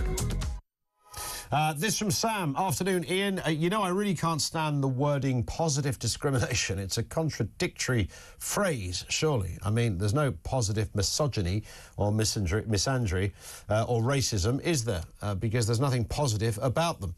When I hear the phrase with any organisation, I don't bother applying for a position from outside or in because I would not be considered because I'm white, over 50, male and straight, Christian value person. Yeah, you sicken me, to be honest, Sam. The very kind of person we don't need any more of your type coming round here with your white Christian ways.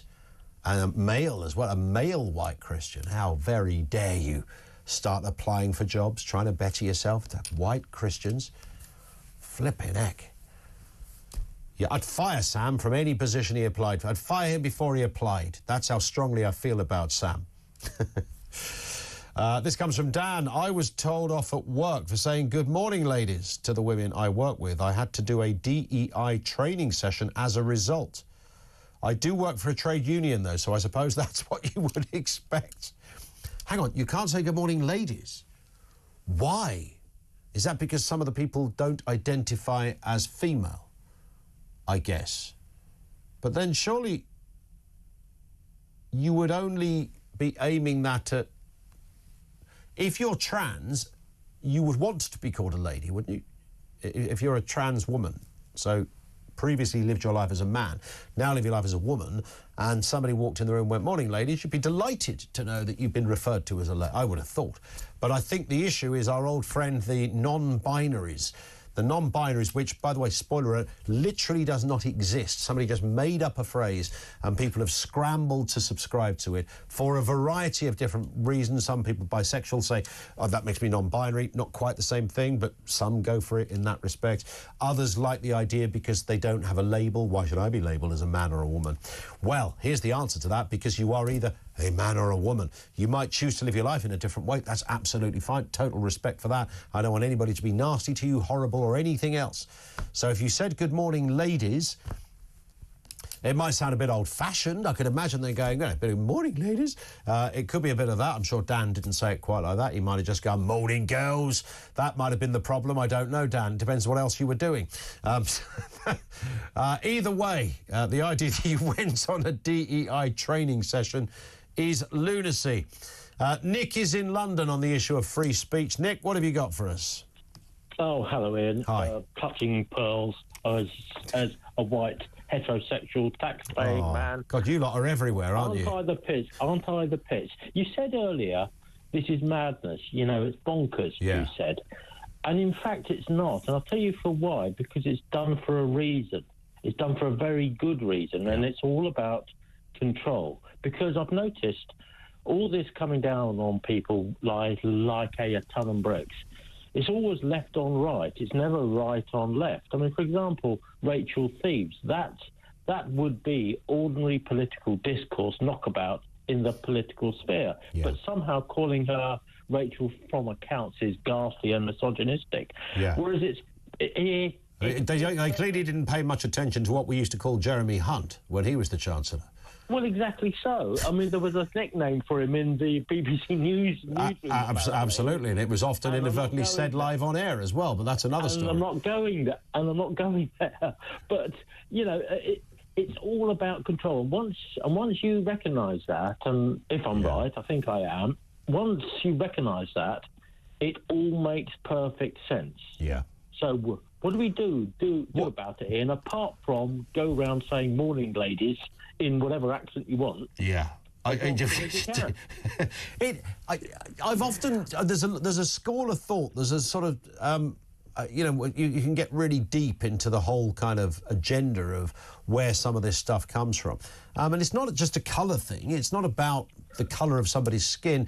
It's anything that defines somebody's identity, essentially. So when they talk about diversity, equality, and inclusion, the problem with it, on the face of it, if you say to somebody, it's like saying, are you against bullying? And you go, well, of course I'm against bullying. Are you pro having lots of different people from different backgrounds? And you put, yeah, I couldn't give a toss where somebody comes from.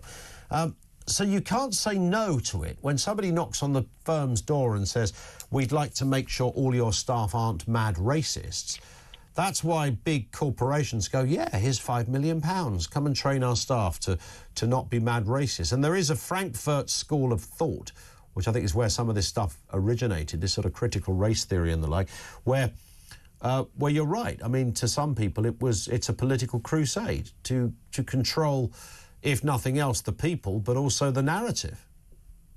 Yes, I think so.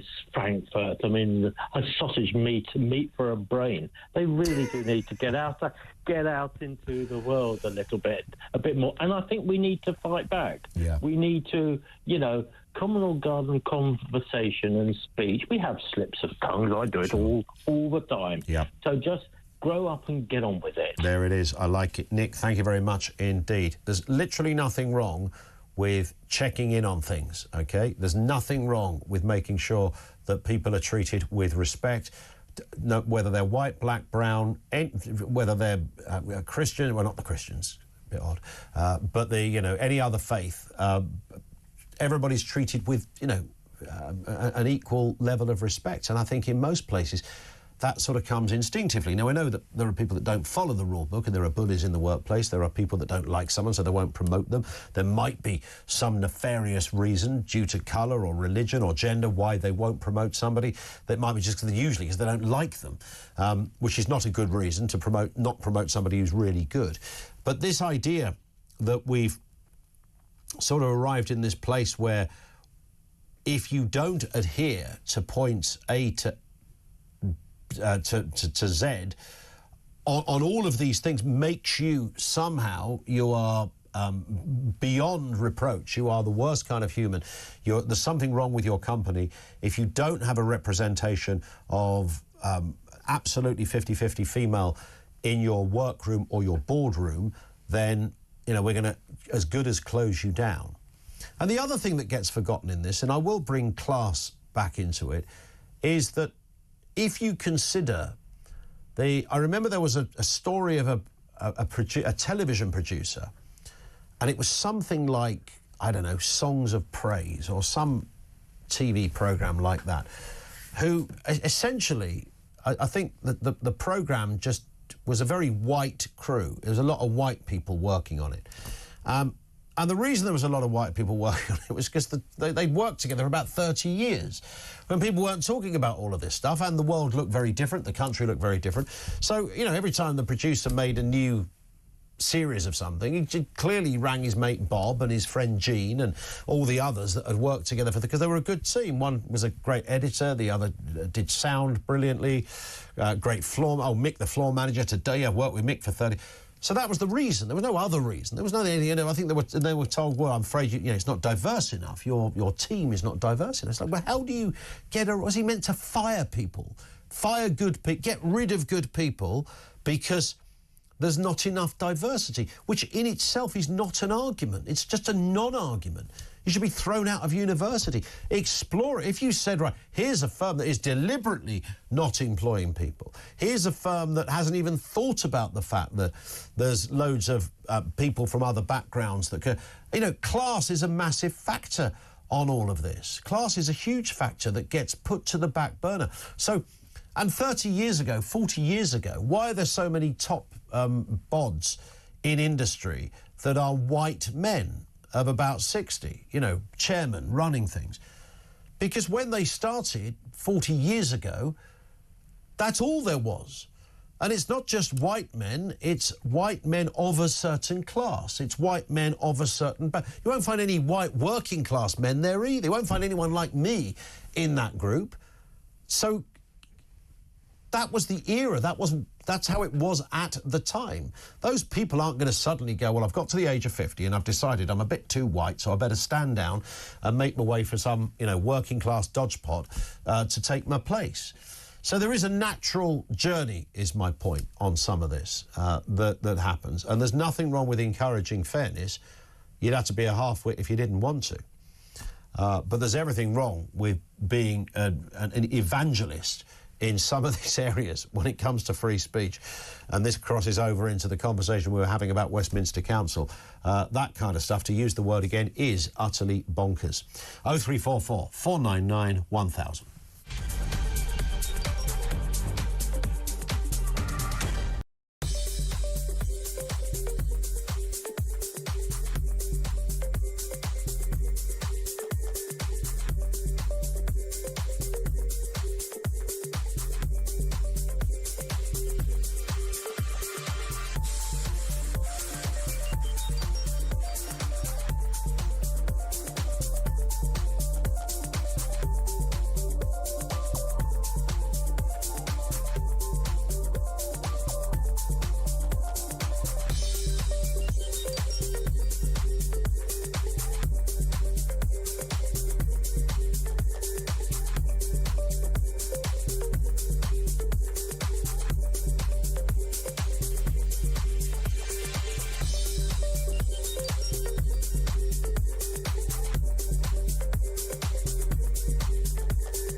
Across the UK, on DAB+, on YouTube, on the app, on your mobile, the home of common sense. This is Talk. It's 25 to 4. And what about this? Scientists claim you can be fat and fit, and that being overweight doesn't always require losing the pounds. It sparked a call for a better system than the current BMI, which is the way that things are measured. That labels 15 million Brits as being obese. Meanwhile, a new survey has found that more than 1 in 10 women are now taking weight loss jabs. That's a huge amount out of almost nowhere. Let's speak to Tony Russo, who's an obesity nurse specialist. Tony, afternoon to you. Hello. I don't know how many years we can go on talking about obesity, really, before somebody says, well, look, maybe some of us will just be this size and some will be another. I'm not sure what the answer is, because we know how to not be obese, but we're still obese, it seems. Or are we really obese? Have we just been measuring it wrong all these years? Oh, I mean, what you're saying is absolutely fair, and I think that, we've all realised that the BMI is very flawed. I mean, it was actually never designed to be anything to do with health. It was designed by a statistician at the time of the Napoleonic Wars, because he thought it would be fascinating to find out how healthy the soldiers were that were fighting for Napoleon. Wow. So it was just to see, are they big, are they small, are they healthy? So he came up with this vague idea of roughly what made a healthy man. And then it was picked up in the 1970s in America by the insurance companies as a way of sort of clobbering people for their premiums. And then it got its name changed to the body mass index to make it sound a bit more scientific. And really using BMI under a BMI of 40 is really very dodgy, because it doesn't take into account things like whether you've got the very fit rugby player that's full of muscle, And it doesn't take into account stuff like where your fat is. There's huge differences. You could have 3 people that weigh all the same with the same BMI, but their risks are going to be very small. So, for example, if you come from Southeast Asia, a lower BMI, the complications kick in earlier. It doesn't take into account people's sex. It doesn't take into account other health-related problems. And it's probably as accurate as, you know, when you go to the antenatal clinic and they give you an estimated date of delivery. Nobody ever delivers on that date. It's just a random number that gets plucked out of the air with an old formula. Yeah, you made me wonder now. I wonder how many people literally did deliver on that date they were given. That would be interesting to find out, but that's another story, I suppose. There's bound to be a tiny stat out there. But you're right. I mean, and also, as you rightly say, I mean, there are so many other factors in our health and our lifestyle. I remember watching one of those, I think it was one of those, you know, Michael Mosley programmes where he was looking at older people and what they can do. And I think Angela Rippon was on there, who, you know, continues to look absolutely amazing as probably an 80-year-old woman, very fit, still do high kicks on the dance floor. But I think she was scanned and she had the kind of fatty organ issue, which was obviously another problem, and a problem that doesn't always get spotted because who has their, you know, liver or kidneys scanned on a regular basis? But there's all of that kind of stuff that I suppose, you know, if you want to really look at how healthy we were, as distinct from just obsessing with the word BMI or obese, you'd have to look at many other factors. Well, when you look at, you know, occasionally there's like the footballer that collapses on the field, or the very healthy person that runs a marathon who collapses, and they may have a genetic predisposition to having usually high cholesterol. That can really run in families. And, I mean, certainly in my practice and in most bariatric surgery clinics, you wouldn't even get through the door with a BMI of under 50. And I've seen people coming in with a relatively low BMI, completely debilitated, and people with a BMI of 60 can pretty much do anything. So it really is very variable depending on other things that are going on in people's lives. Yeah, and what are the areas then, do you think, in terms of, you know, I mean, obesity is a thing. We shouldn't suggest that it isn't. But as you say, BMI isn't the factor we would necessarily be looking at. But when it comes to obesity itself, Tony, you know, we spoke to somebody recently who said it's all about, you know, we can talk about exercise, but she said ultimately what you eat is key. Yeah, it is what you eat. And I mean, excuse me, we've got lots of issues going on. I mean, there are issues to do with how available food is, how available good food is. Yeah. Even down to if people have the facilities to cook it. You know, some people living at the poverty line don't have a cook or even a microwave, you know, so it's all well and good saying you can go off to the supermarket and buy a big bag of rice, but they literally don't have any way of cooking it. Yeah. So I think you need to consider that. You need to consider people's education. Some people... I've seen people that genuinely don't recognise a vegetable in its natural form. They've only seen it chopped up in a recipe. And that's not that uncommon. I mean, the other thing we need to look at are things like people's waist measurement, or the ratio between their waist and their hips, because that's a much better predictor, because it's not so much how fat you are, it's where your fat is. Yeah. And so women generally have their fat on their hips and their thighs and their bottoms, which is actually healthier, although we may not like it. It's the men that have it around the tummy. That's the dangerous I was just fat. thinking that it's the kind of sort of cellulite argument versus beer belly argument, isn't it? And it's probably, you know, I mean, lots of people who have blokes do have that little bit of something that you can squeeze. I'm fortunately a very fit and svelte, you know, super fit, super healthy guy, as you can tell. But there's always a little bit there, and you think, well, I don't know where that's from. I don't eat loads of chips, and I don't eat loads of. I certainly don't drink loads. So, what is it? What is it, and nurse? It's what you drink. You know, it's what you drink. Beer is really bad news for a man that doesn't want a belly. Yeah. And it's not so much the calories, and then people will go for low alcohol, and if you don't have the alcohol, it means you've got more sugar. So I mean, it's like catch-22. Whatever you try and do, there's somebody going, but we thought of some other problem for you. But I think we've also got portion distortion in this country. People's ideas of what's a normal size portion have got bigger and bigger and bigger. Yeah, I see that in, you know, literally our canteen at work, where they, you know, very generously ladle on the portions. And I was queuing up today, and I thought I'd get a bit of chicken and a bit of pasta. I didn't want anything else with it, but there was a whole salad affair. The towers that people were forming on their plates were just extraordinary. I don't know how they managed to walk without these things toppling over, but you're right. I don't think I'd have seen it look like that 20, 30 years ago. Well, always think, when you go on a plane and they give you the in-flight meal and you look at it and you think, well, that's not much. But because you're not doing anything else, you take your time, you're watching the movie, you eat it. And at the end of it, you've had enough. But if you were served at a restaurant, you'd feel really robbed. You would feel, you go, what the heck is this? That's a starter portion, not a main course, but that's probably the right size. Just another point here, Tony, while you're with us. The survey has found more than 1 in 10 women now taking weight loss jabs. That seems a very high number in a relatively short period of time. I think it's very easily available, and you've also got to think where people are getting it from. I mean, there are a lot of people getting it from very dodgy sources. They get it from Facebook. It may not even be bona fide. Yeah. We don't know the sources.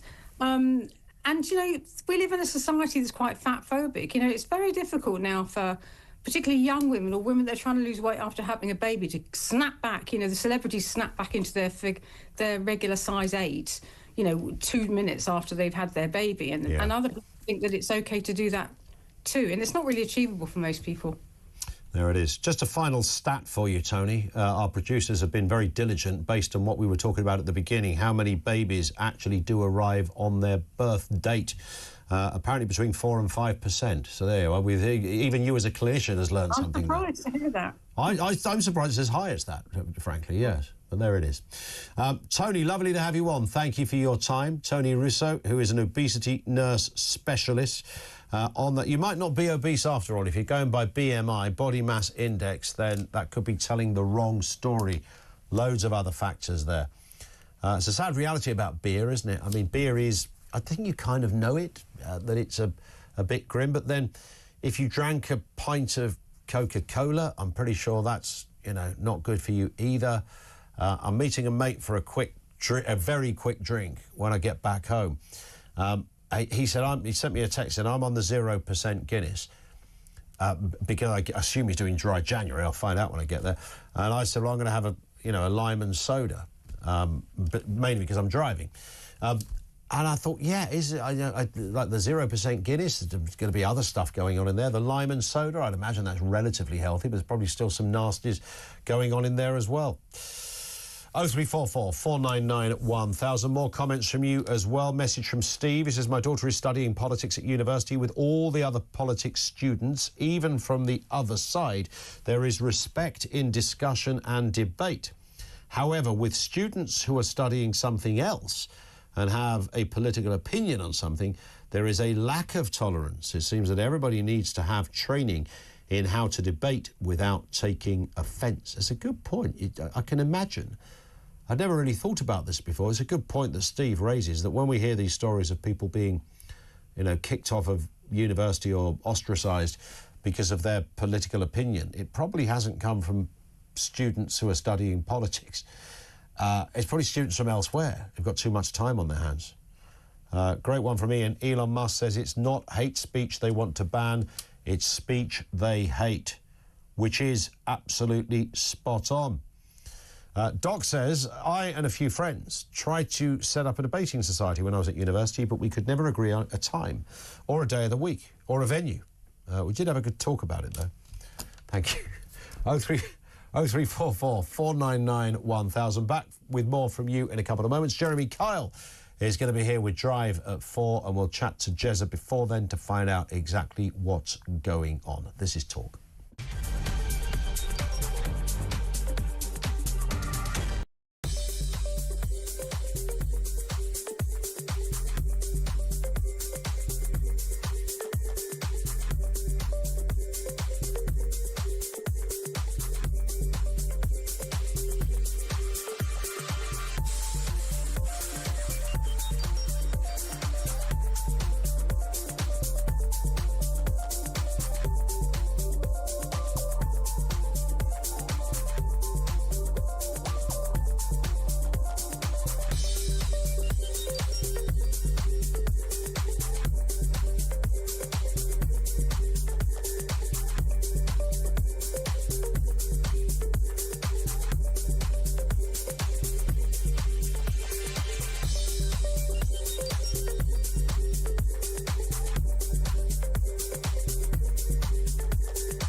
the fact that it wasn't particularly liked or respected. So when the first warning signs actually of this one going to unravel in December happened, the sensible thing at that point, when she had been accused basically of being corrupt herself and was going to be undergoing investigation, at that point, if you believe all the rhetoric about upholding proper laws and respecting rules, then she should have stood down at that particular point.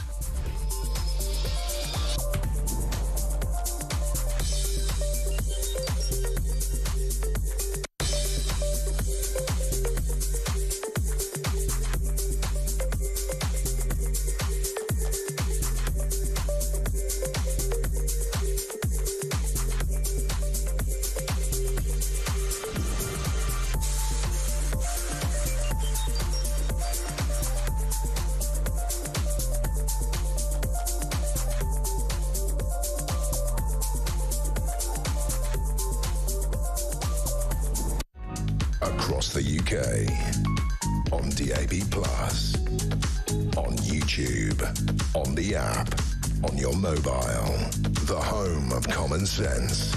This is Talk. It is Talk.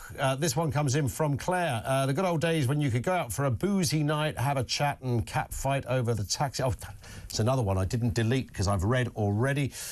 This one comes in from Kath in the Wirral, reference potholes. As much as I agree the councils are useless and repairs are poor, no one has mentioned the fact we've got millions of electric cars on the roads now. They are 200 to 400 kilos heavier than normal cars. Teslas specifically even have 500 kg batteries, meaning they put so much more pressure on road surfaces. You're right, nobody really talks. It does come up because we talk about stuff like this, but not in any meaningful way. You'd think there would be a special tax on electric cars, maybe, I don't know, £1,000 a year.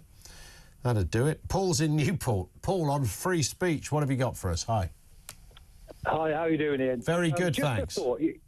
Good man, good man.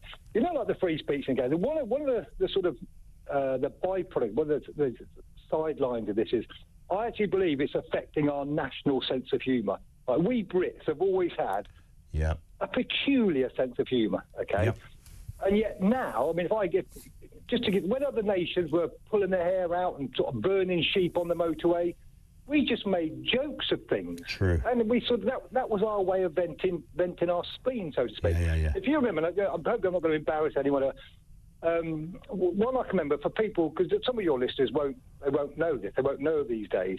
Do you remember when Shannon Matthews was sort of disappeared and the yes. manhunt, you know, all over, and it turned out one of her relatives, okay, and she'd been gone for like 8 days or something. Yeah. They faked essentially they faked a kidnapping.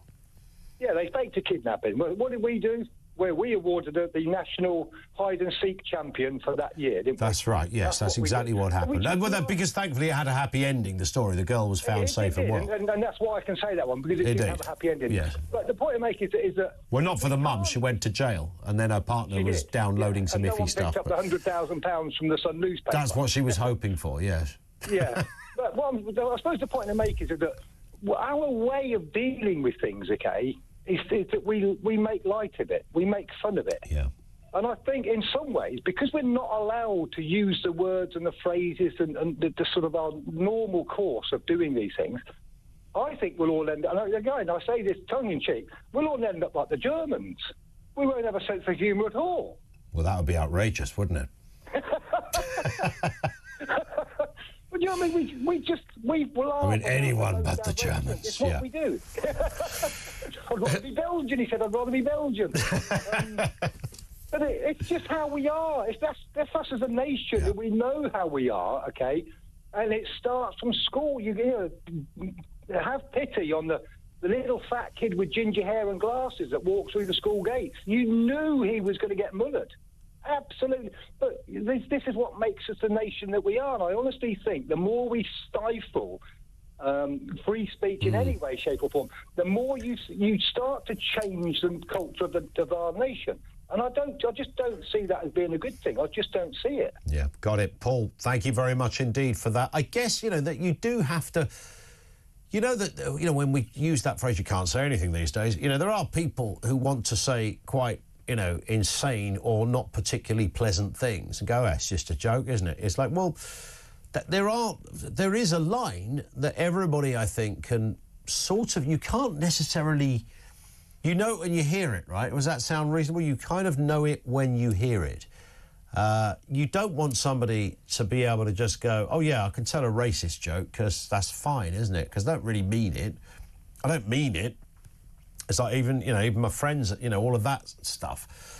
Well, you can't really, because once upon a time, people didn't know any better, and now they do. And in the same way that you wouldn't want to tell a joke about, some horrendous abuse of a particular group of people or person or persons, etc. So there's sick humour, there's misplaced humour, and that maybe is all in a different category? I don't want to see kids given a hard time at school because they've got glasses or ginger or they're overweight or they're a different colour from the rest of the kids in the class. That would be, going back. We've sort of learnt a bit from that. Although, spoiler alert, with 2 kids at school, I know that kids at school, you get on all those parents' WhatsApp groups and you realise there are kids who still get a hard time about different things around there. Mary in Kent says, for years now, I'll make sure my children write down that they're Irish on any forms because I could see this ridiculousness coming. My grandmother's side are Romany gypsies and my grandfather was working stroke middle class. I'm proud of my heritage, but I don't have to shout it from the rooftop, but saying that if it got my kids a job, I would tell them, like I said a minute ago, to use either Irishness or the gypsy side if it meant at least getting an interview for a job. It should be the best person for the job.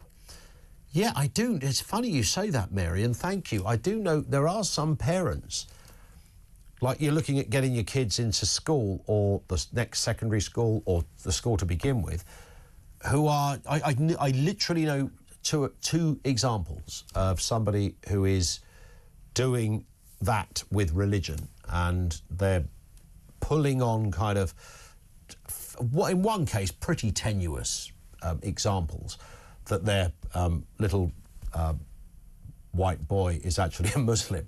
And it's quite funny when you put it like that. And spoiler alert, he's not. But there's an Islamic connection in his lineage. That's true. And yeah, another example similar to that. So yeah, and it will probably, oddly, it'll probably work. Quick word from Chris on Potholes. We've not got long, Chris, but I'm sure you can do it. What are your thoughts? Hi there, Ian, and Happy New Year to you. You too. But regarding the potholes and stuff, yeah, the councils used to have their own gangs that went out repairing them. Yes. They haven't got them now. No. When they had their own gangs, the gangs done a proper repair. But here's the kicker.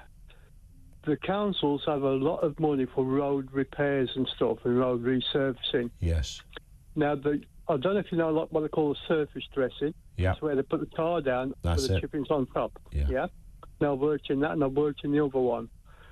And my local council have been doing that work and the proper resurfacing, where they're playing the road off and resurfacing for roads that didn't need it. But right. That's not good. Yeah, exactly. Now, I saw a council engineer, supposedly. He looked like he just retired from a library, not joking. And he marked it out, little pothole just by where I live, and I thought, he's clueless. Yeah. Now, when I worked on the roads, we had what they call a council highways engineer. We call him the council bloke. Yeah, the council bloke, yeah. And these guys knew their job, and you couldn't get nothing past them. Yeah. So we've got a lack of training, we've got a lack of understanding, and probably people being promoted into areas they should never get promoted to. Listen, Chris, I said we'd have to be quick, but we hit the clock, sadly, but I take the broader point. Jeremy Carl's here. It's funny, isn't it? Whenever you get to the end of a show and you're on the clock... On the show. The last call you take will always be the longer call. They drone on and on. Even though... Well, Chris was making a great point. He's a great man. He's a big fan of you. I'm just going to spend the entire 3 hours slagging off Keir Starmer. Jerry Adams could receive compensation. Were you listening to Mike Graham this morning? What does that look like, this compensation? So Jerry Adams, because he served time in prison, in custody, whilst waiting to find out whether he was guilty of anything, he got off. Apparently it's all about human rights, and it's all about... Forget the victims and the people that we destroy in this country. Yes. Jerry Adams could get compensation. Starmer's come out and gone, oh, no, he wouldn't. Starmer's also panicking. He's given up on the Chagos Islands deal going through before Trump gets in, because Trump will absolutely destroy that. And the government have backtracked, and they're going to allow free speech at universities. This man is an absolute bleeding shambles. And just to give you an idea of how humiliating Keir Starmer's life is, do you know that he hasn't been invited to the inauguration of Donald Trump on Monday? He's not going. But Alex Phillips has been invited. I think that is the greatest... Hang on, Alex Phillips has been invited. Alex Phillips is taking a jet to Washington, D.C. within the next 2 hours. Yeah. She's going to the inauguration. The Prime Minister of this country is not. Listen, I love Alex. I've known her for years. I didn't know that. Yes. I've got to ask, how did Alex get an invite? Can't say, but she's going. She's a guest. She's going.